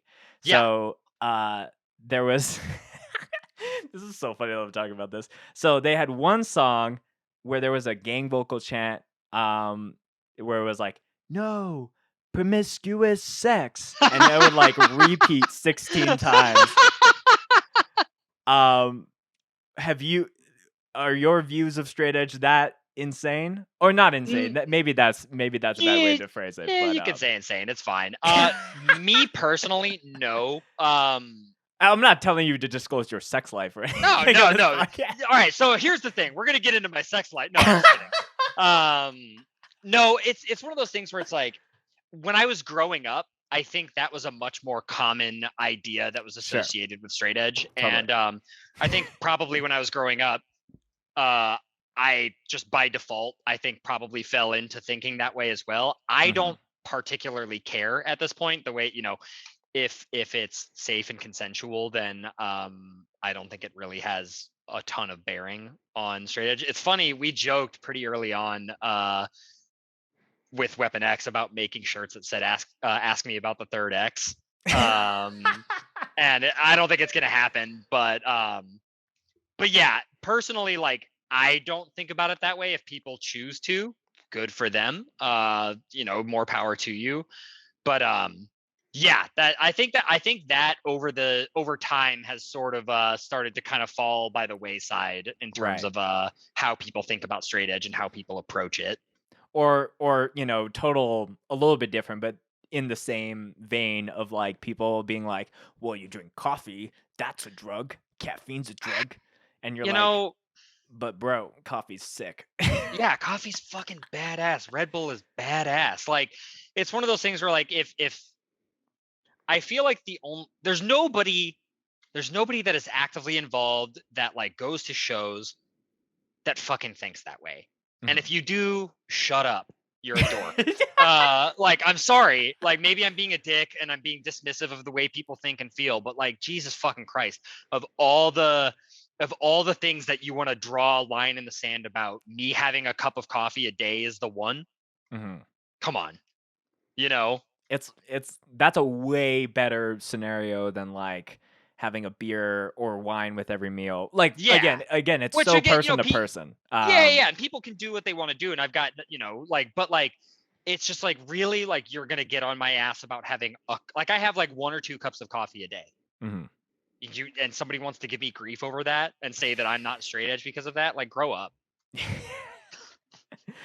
Yeah, like again, it's I think going back to what we were talking about, where there's definitely a lot of gray, but there Yeah. are definitely things that are black and white. It's like Yeah. you can't. It's very interesting where there was like right when like weed was being legalized in Canada, and there would be people who would be straight edge, just like, but you're doing CBD. Like, is that not the But like, this? so the way that like using CBD as an example, Yeah. the way that I, as somebody who's been straight edge for a really long time, looks at it, you're not getting high. You're not, it's the same as like, oh, like if you want to hold CBD to that standard, I hope you don't fucking take ibuprofen. I hope you don't take a vitamin. Sure. I hope you don't take, you know what I mean? Like I feel like at that point, at the point where you're like getting bent out of shape about something like CBD, you're picking the wrong things to focus on, and you're being I don't know, contrarian for the sake of it. Yeah, sure. And I think I said CBD maybe out of like I'm no fucking like weed expert on like some of these No, things. sure. So, like, happens. But Like also, I'm way if we're looking at straight edge and like just doing everything, I'm way yeah, more on this side. Like, but sure, I'm just outside of like the X factor, so to speak. sure, yeah. But yeah, I think I like how you phrase it, where it's like you're just focusing on the wrong things to be Yeah. There's upset so about. many, like, again, personally, not everybody's going to agree with me on this, and that's okay.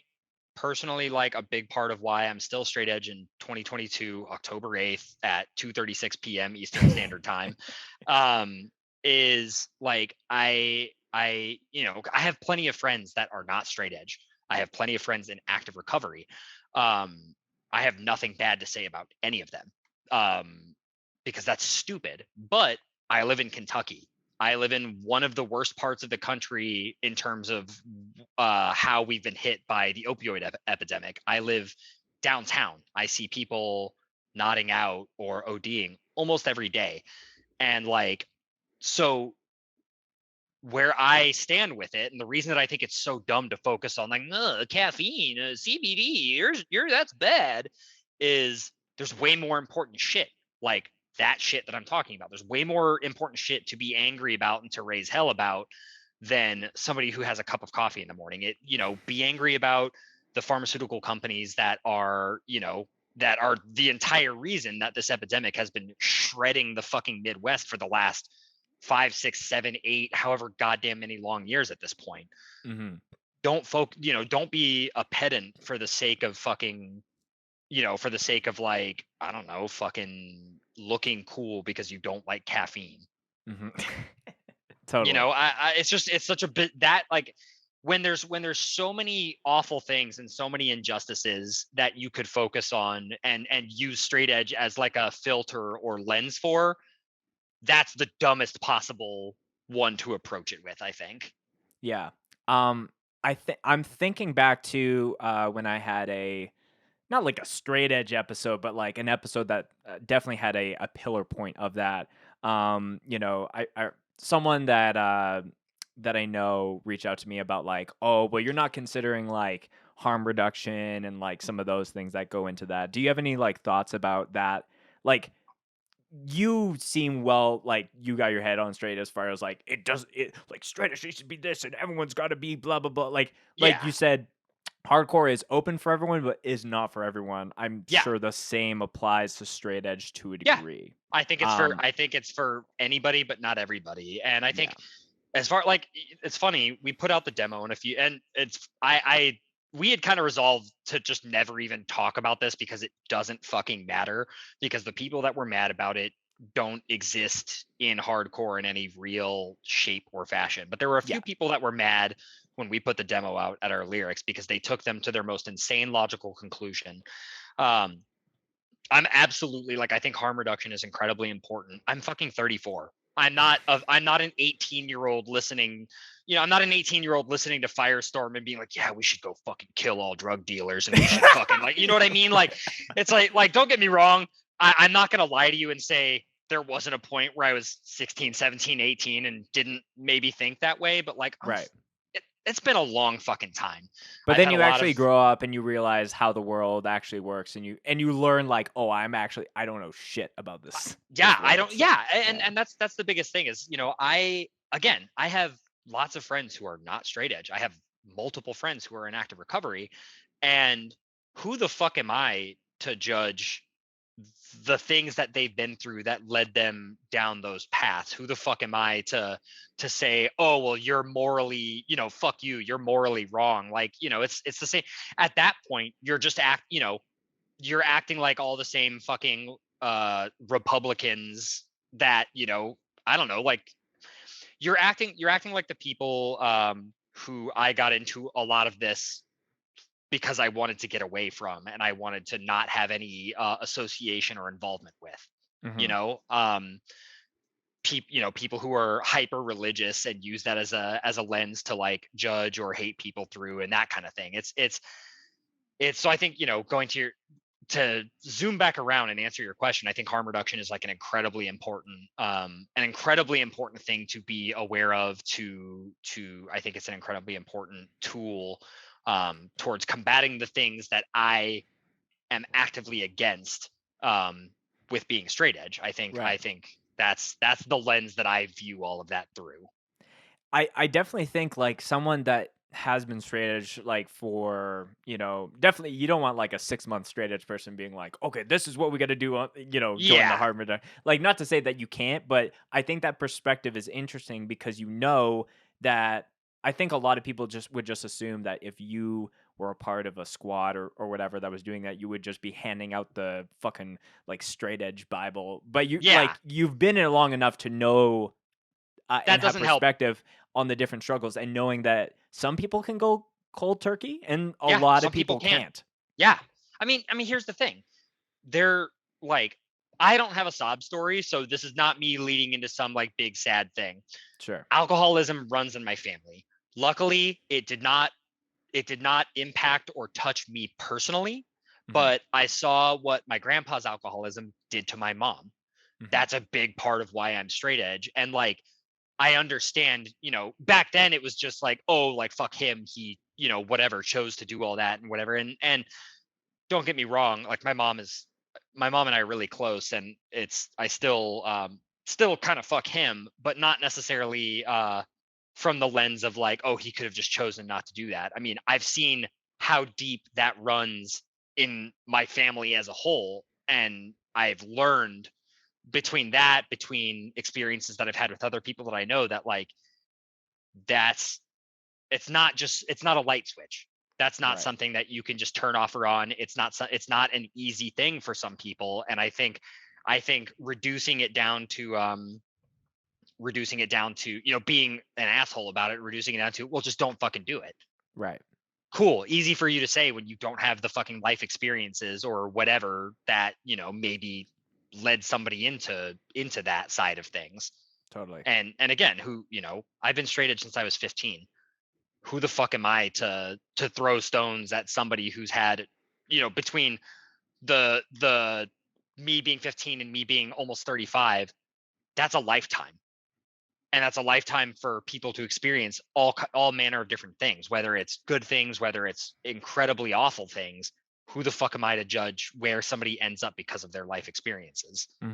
Yeah, and it's always funny when people will take things from a demo and lyrics and just go to the absolute ends. But like, arguably, you need to write what you're convicted to, and sometimes writing lyrics, you go to those places because that's where you're you need to get that out. But in reality, there are going to be people that listen to Firestorm and fantasize about killing their local drug dealer or whatever. But I would argue that 99.9% of people have not. And that 0.1%,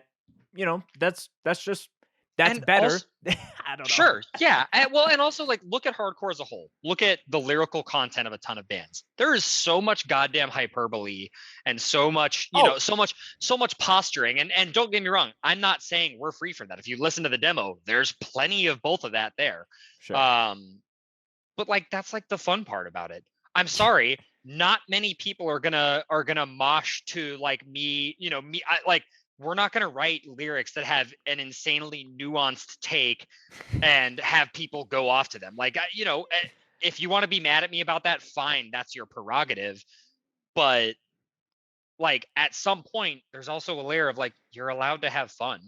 Yes. You're allowed to write dumb, heavy things and have your friends act like fucking idiots to it. Right. If the only lens that you're viewing all of this through is everything has to be as nuanced as possible and as serious as possible and have as much meaning as possible, god damn, that sounds fucking boring. Right. That sounds exhausting. So I think there's an element of you're allowed to have fun, you're allowed to be a little bit goofy, you're allowed to and that's what we like to do. Speaking of having fun, and we can cut this part if you want, if you don't want to talk about it.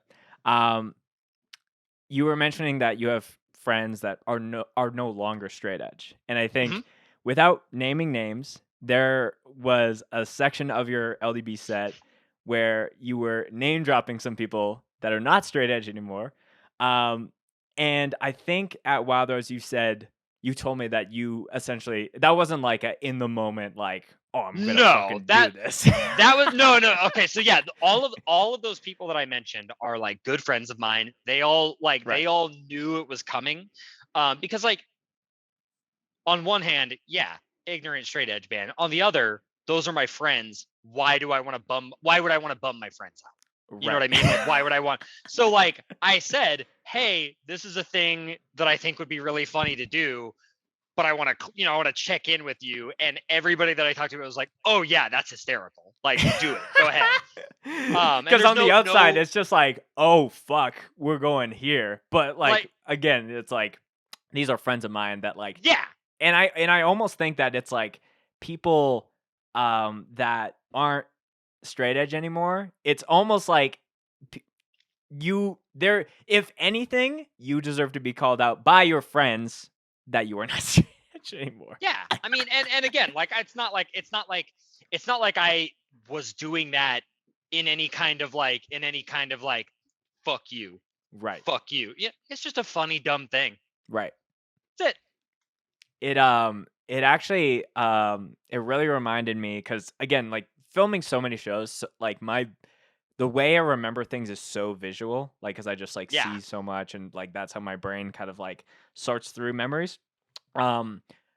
Mortadere played Vancouver for DBK 5-year, and I think Jess was saying something in between, and there was I'll keep his name out of it, but he was like jokingly kind of going at it is like because I think Jess was originally from the Vancouver area before she came out to Alberta, and he was saying like, oh, you're a transplant or something like that in the sake of her moving, and then she I think had some kind of rebuttal of like, shut up, you're not even like you broke edge or something, and this was someone that like had the fucking jacket at every single show, had like tattoos that I think he had to remove.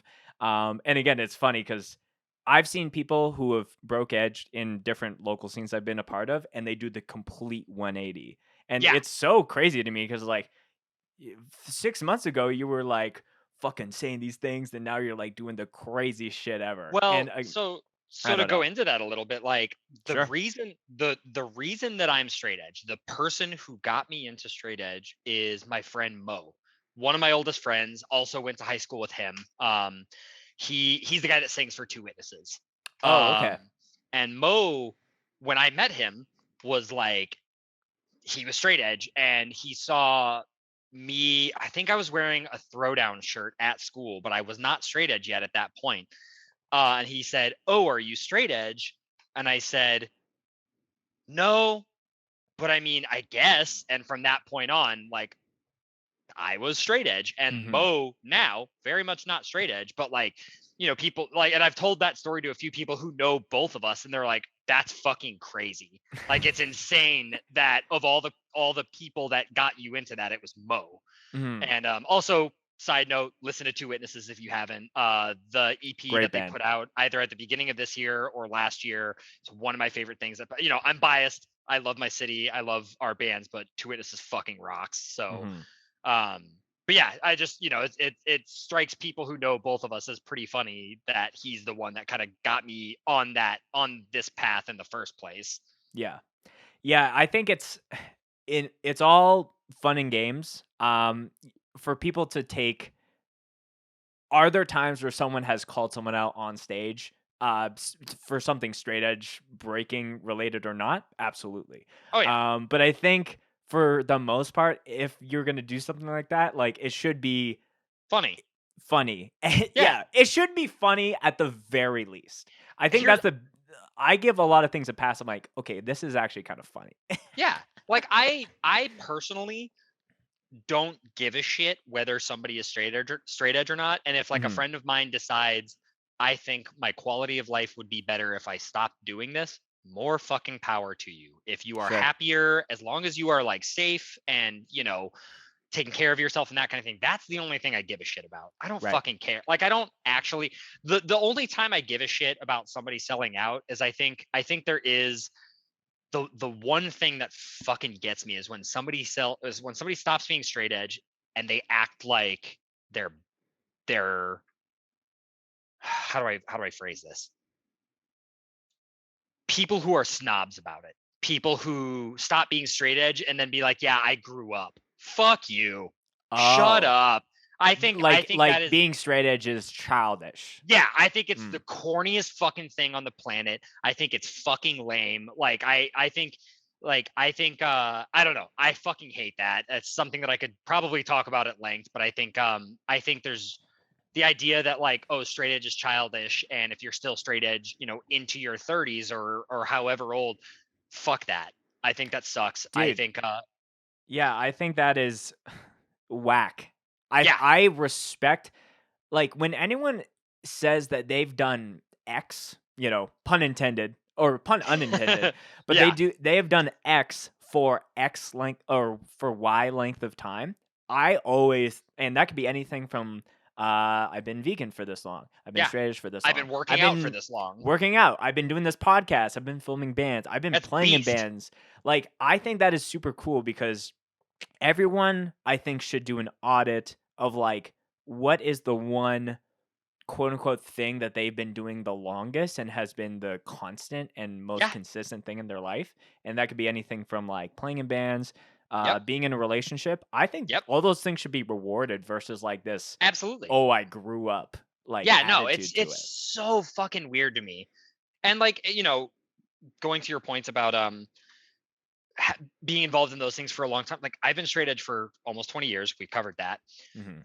It's been, you know, not to say that I've been through like any awful heinous shit, but in the speed bumps in my life, that has been one of the main big things that I've always been able to, for myself, rely on and fall back on. It's one of the things that I've always felt confident about. It's one of the things that I've always drawn, like, you know, my own I don't want to say strength, but it's just one of those things where it's like, okay, if I'm going through it, or if I feel like some of the things that I want in my life are slipping out of my grasp, I have that. I know I have that as kind of like an anchor to rely on. And that, you know, again, people can think I'm corny for that. I don't really give a shit. I think that's fucking cool for me, and Yeah. I'm happy about that for myself. So what are your thoughts on? I know that you know, we talked a little bit about gatekeeping, but when it comes to like straight edge, because there is a little bit of like people who will get like a little like, oh, it's time for me to preach about this, but they've been yeah. straight edge for 3 weeks. So like, where do you think is an appropriate amount of time? Like, do you have an idea amount of So time, or that's where's a your mind go with that? that's a tough one, because I have always been on, you know, there's that old joke about like you're not really straight edge until you're 21, because, you know, the drinking age here is 21. Sure. Yeah. I think that's bullshit. I've never subscribed to that, because like when I was in high school, when I was straight edge, first, like the amount of situations that I was in where alcohol and Oh, drugs were very astronomical. available. Yeah. Yes, And absolutely. and me being straight edge was kind of a bulwark for me against those things. And so I think the whole idea of like, oh, you're not really straight edge until you're 21, fuck that. I think that's corny.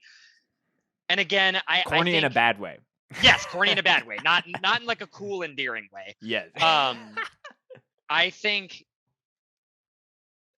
if somebody has been straight edge for 3 weeks and they want to talk really fucking loud about it, they're going to do the thing that I said earlier, where eventually they're either going to grow up and you know, maybe still remain straight edge and just kind of look back and be like, oh, that was a little corny, in the derogatory, or they're going to do the thing that I said earlier, and they're going to weed themselves out, and they're going to Totally. look like a fucking idiot anyways. Mhm. And so again, I don't really feel the need to like say anything about it or like do anything about it, because they're either gonna mature, Mhm.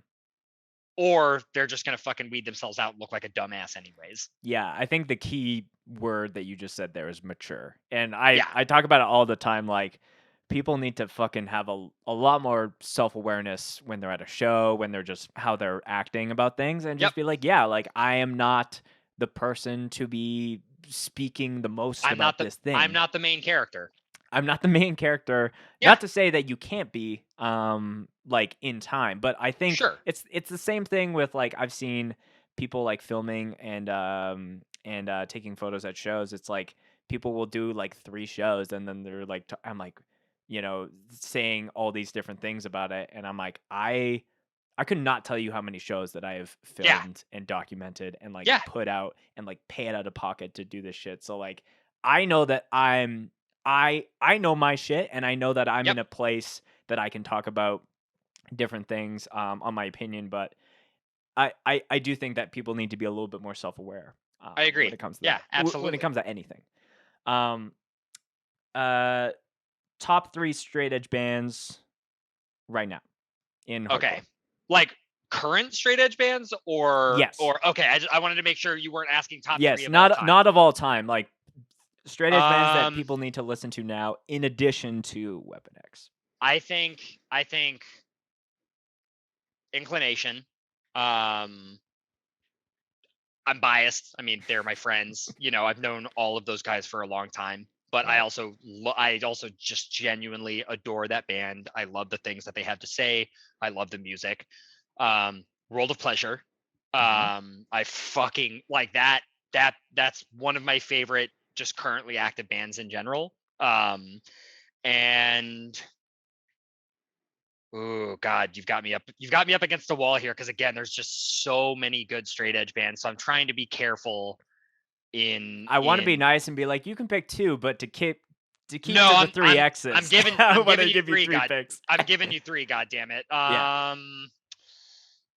Oh, this is so fucking hard.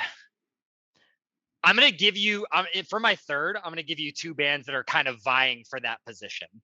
Okay. So I'm giving you 4, and if you don't like that, you're just gonna have to like silence me for part of this conversation when you put this podcast out in editing. I think the other. Actually, no. I'll give you the third, and then I'll give you my honorable mentions that like could take any one of those 3 slots at any given point. Number 3 is contention. Number 3 is contention. Contention is sick. I love that band really so like that much. band. They do that specific flavor of hardcore so fucking well. And then my honorable mentions, which like again, if you asked me that question tomorrow, at least one of these 2 bands would be in that top 3. But I really fucking love Point of Contact, and I really fucking love Field of Flames. Yes, great like honorable mentions as well. But again, we're just like that's also, you know, 3 current straight edge bands. We're in a period where there's a lot of fucking really good straight edge bands. So like, right, it's a hard question to answer, because a lot of the straight edge bands right now fucking kick ass. So yeah. All great bands. Shout out to World of Pleasure, the Western Canada rep. Straight up, all those bands. That EP is the newer EP, World of Pleasure and Friends. I'm also really psyched that I got to be there for the first show. I didn't realize going into the weekend that they just hadn't played at all yet. Yeah, and it was I really liked that I got to play with them for their first show, and then my second show. You know, it was really cool. Yeah, it was wild. I remember going up to Jess, and I was like, you know that you stole the show from that weekend. Easily. That set was fucking crazy. Yeah.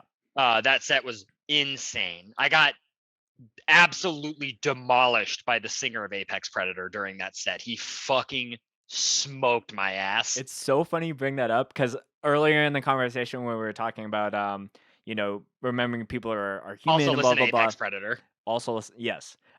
When I was standing on stage for that Inclination set, the only reason I was standing on that stage, I was standing on the floor right at the front. And again, it's like, am I gonna stage dive? Am I gonna do this stuff? And the first note, and Casey has been like stage diving and like all taking day out kids left and right.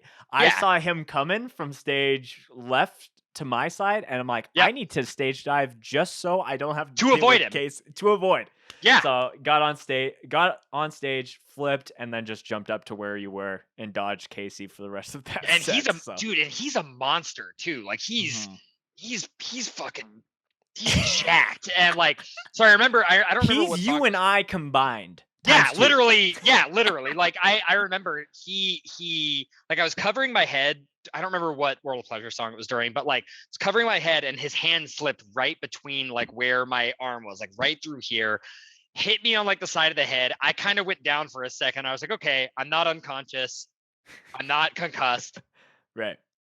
I'm good. But I was like, Jesus fucking Christ, that hurt. And yeah, he was going the fuck off. That set was nuts. That World of Pleasure set was insane.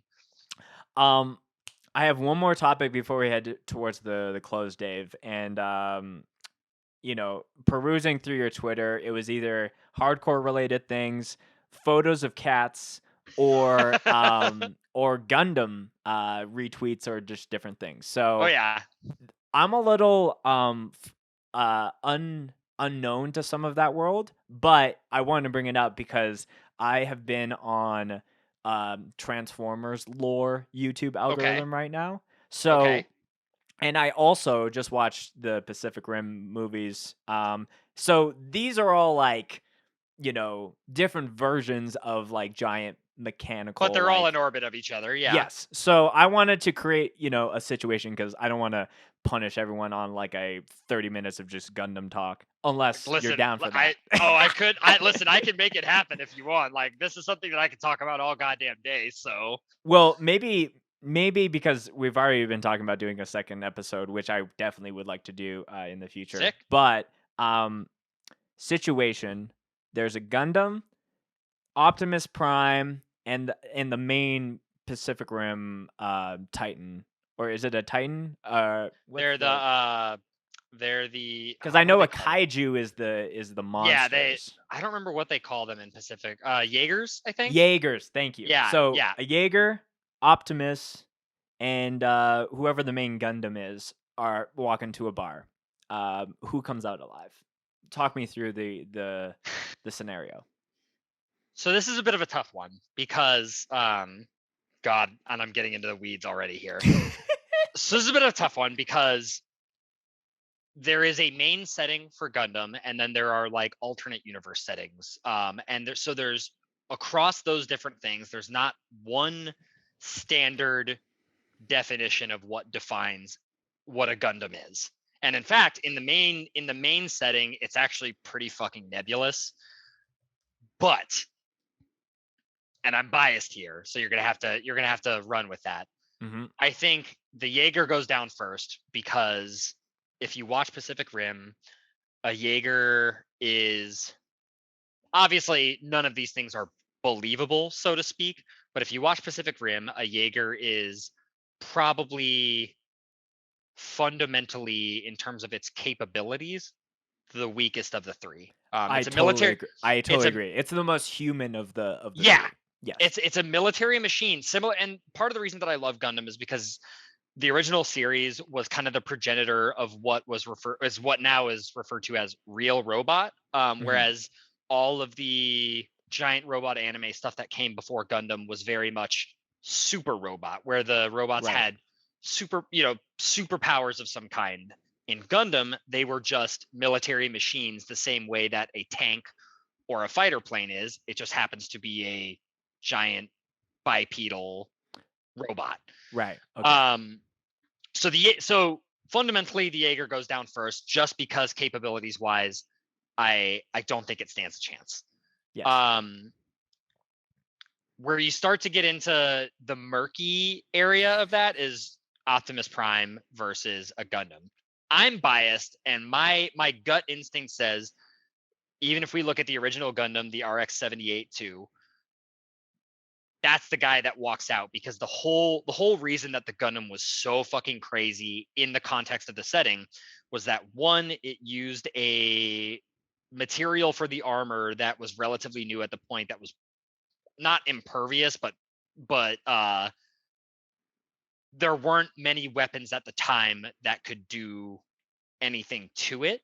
And then two, it was the first mobile suit in the setting to have a beam rifle, which essentially takes the firepower of like a space battleship and compresses it into a miniaturized weapon system that the Gundam can use. Yeah.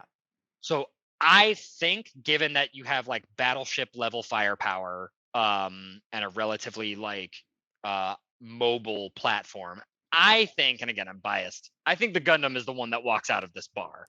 But yeah.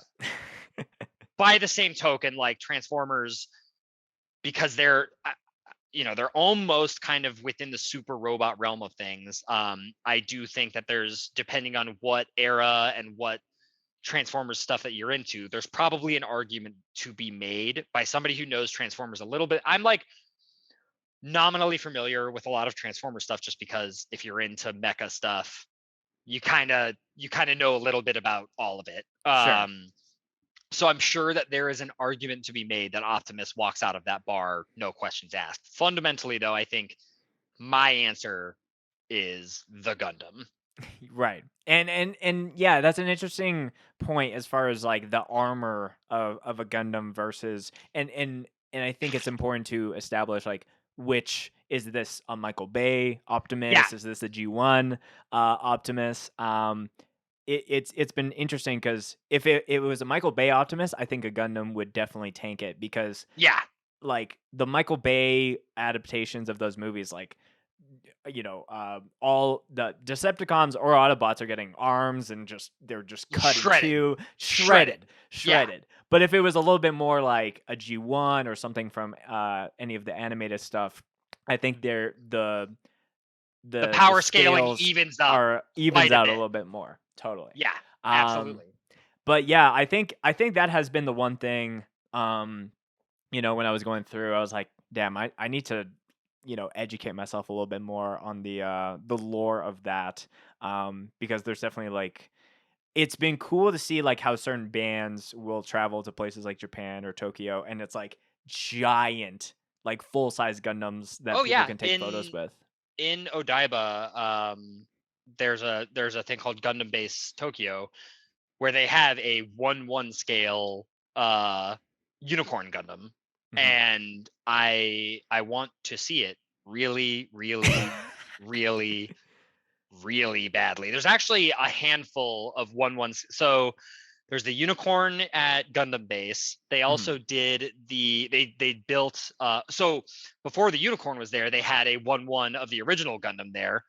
And then also for the Olympics that Tokyo hosted, they built another 1/1 scale RX-78-2, which is the original Gundam. And then in somewhere in China, I don't remember where, they have another 1/1 scale, and I think that is Strike or Strike Freedom, which is from a series that I don't fucking like.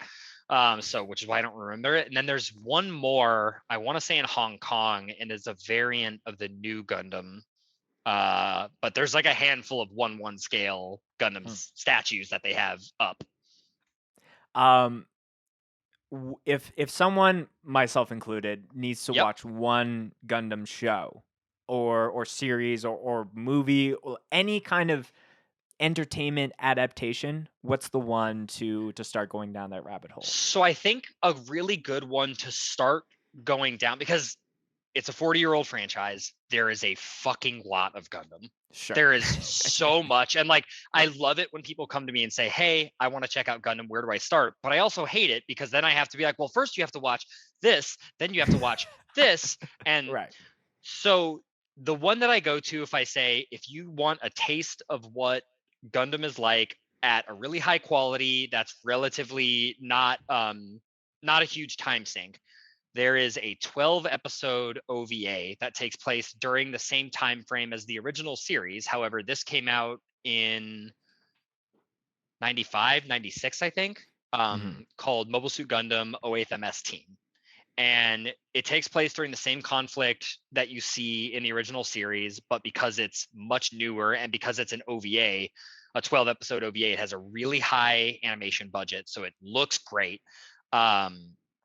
It's its own relatively self-contained story. So as long as you know the general context of the main Gundam setting, which is that there's a major war happening between the Earth Federation and a faction of space noids that want independence, you don't need anything else for it. You don't need any additional context. You don't need any additional things. It's only 12 episodes, and each episode's like 23, 24 minutes. So it's relatively short time commitment. It looks gorgeous. It has some of the best fights in the entire series. And it's also like a perfect encapsulation of that real robot genre, because it's very much grounded in reality. There's a lot of it that is very, very it plays to its genre really, really well. And it's available on a lot of different streaming platforms last I checked. So 08th MS Team is probably the easiest springboard. Alternatively, I'm going to give you another answer here. Iron-Blooded Orphans, which is its own setting, its own continuity, does not take place in the main setting, is also a really good watch because, again, you don't need any additional context. That one's a longer series. It's 2 seasons, about 50 episodes, and it's really fucking good. Yeah, I think I just Googled that, and that seems to be on Netflix, so It's great. I'm gonna, I have my homework the next time we do this podcast, and you have your homework as well. Yeah, I need to find the 3 intros. Yeah. But Dave, this has been such a good chat. I have one more question for you before we wrap up officially. Hit me. We end every episode. Every guest that comes on the show ends their interview with a favorite mosh-related story, and that could be anything that's first to your head. That could be something that happened to you, something you did, something that happened at a show you were at, or playing. Whatever's the first to your dome is how we start to end the show. Okay. Oh, this is a tough one because I've been going to shows for a pretty long time. Yeah. I think my favorite, even though at the time it was awful, but looking back, it's so fucking great. So we used to have a venue here called the Chestnut House. The Chestnut House is, and if you ask anybody from Louisville who's like my age or even just a little bit younger than me who went to the Chestnut House, that place was like, agnostic front. It was literally a house that Tyler, Alex, Mo, like all of these people lived in. It was a punk house, and it was just the living room of this punk house. So it wasn't a venue. It was a tiny fucking living room, and like Agnostic Front played there. Foundation played there a couple of times. Wow. Zabalba played there. Like just insane shows happened there all the fucking time, and I miss it a lot. And I remember Downpresser was playing at the Chestnut House. And again, this is a tiny living room. And there's a guy from Knoxville, Tennessee named Nick D. Great guy. He is, when I say he's built like a gorilla, he is just short, stocky, like fucking like buff as shit. Terrifying fucking mosher. And I remember Downpresser starts playing. They're playing the Downpresser intro. Mm-hmm. And Tyler is moshing and Nick D is moshing, and Nick D fucking smokes Tyler, just absolutely crushes him, like knocks him out instantly. Tyler stands up, tries to walk to the back, and basically just goes like head first down to like head first down. And like at the time, again, awful, terrifying to see, but like that's one of the craziest things I've ever seen at a show, just in terms of like moshing and things that have happened. I remember watching it happen, and I was like, oh my fucking God, this is nuts. Like I've never seen, I don't know if I've only seen somebody get hit that hard moshing one other time. Right. And poor Tyler is like such a trooper when it comes to moshing. He moshes for, I have not seen someone of his age mosh for that many bands off of the very few instances that we're like playing a show or at a similar fest. Yeah, he's an idiot. Committed. But also, unfortunately, just a punching bag. Magnet for yeah. No, that's okay. You brought up this Chestnut House. This is the first time I'm hearing from that, and I'm gonna put you on the spot. Please. Chestnut House or Spinelli's? Chestnut House. Okay. As much as I appreciate Spinelli's, and I there were some fucking crazy ass shows there too. Chestnut House was like there's more lore. It sounds like it was a very special, like a very I think if you were to ask somebody younger than me that maybe went to both, they would maybe say Spinelli's. But like Chestnut House happened as a punk house and as a venue. It happened right around the same time that Another Mistake, Written Off, and Damaged Goods all kind of started and happened. And those were three, at the time, those were three big bands for all of us. This is pre-Knocked days. Yeah. Yes. Mm-hmm. Yeah, so. and I think those all coincided with kind of the rise of like Chestnut House. And so that was like just a very specific, special kind of time and place thing for Louisville hardcore. Yeah. Oh, okay. Well, now I'm a little bit more educated on Louisville hardcore, on Gundam, on Straight Edge, on a lot of things. Dave, I would love to just keep rocking with you, and Yeah, we're next past the time. point of 2 hours, which shows that like the conversation of this podcast just has taken its way and just run with it. And yeah, this has been a really really fun chat. Yeah, it's been a blast. All of your links for your band and yourself will just be in the description and the YouTube links. Cool. If there's anything you want to shout out, anything you want to plug, or anything you want to send the people off with, the floor is yours. Okay, I appreciate it. Go see Knocked Loose on tour with Bring Me the Horizon. That's still going on for the next few weeks, I think, the next 3 or 4 weeks. Listen to Gates to Hell, Two Witnesses. I know I'm gonna forget bands. Just go listen to the LDV 502 comp, and then listen to all of those bands, and then check all of the Louisville bands in the links related to for them, and listen to those bands too. Right. Gates to Hell just put out an LP.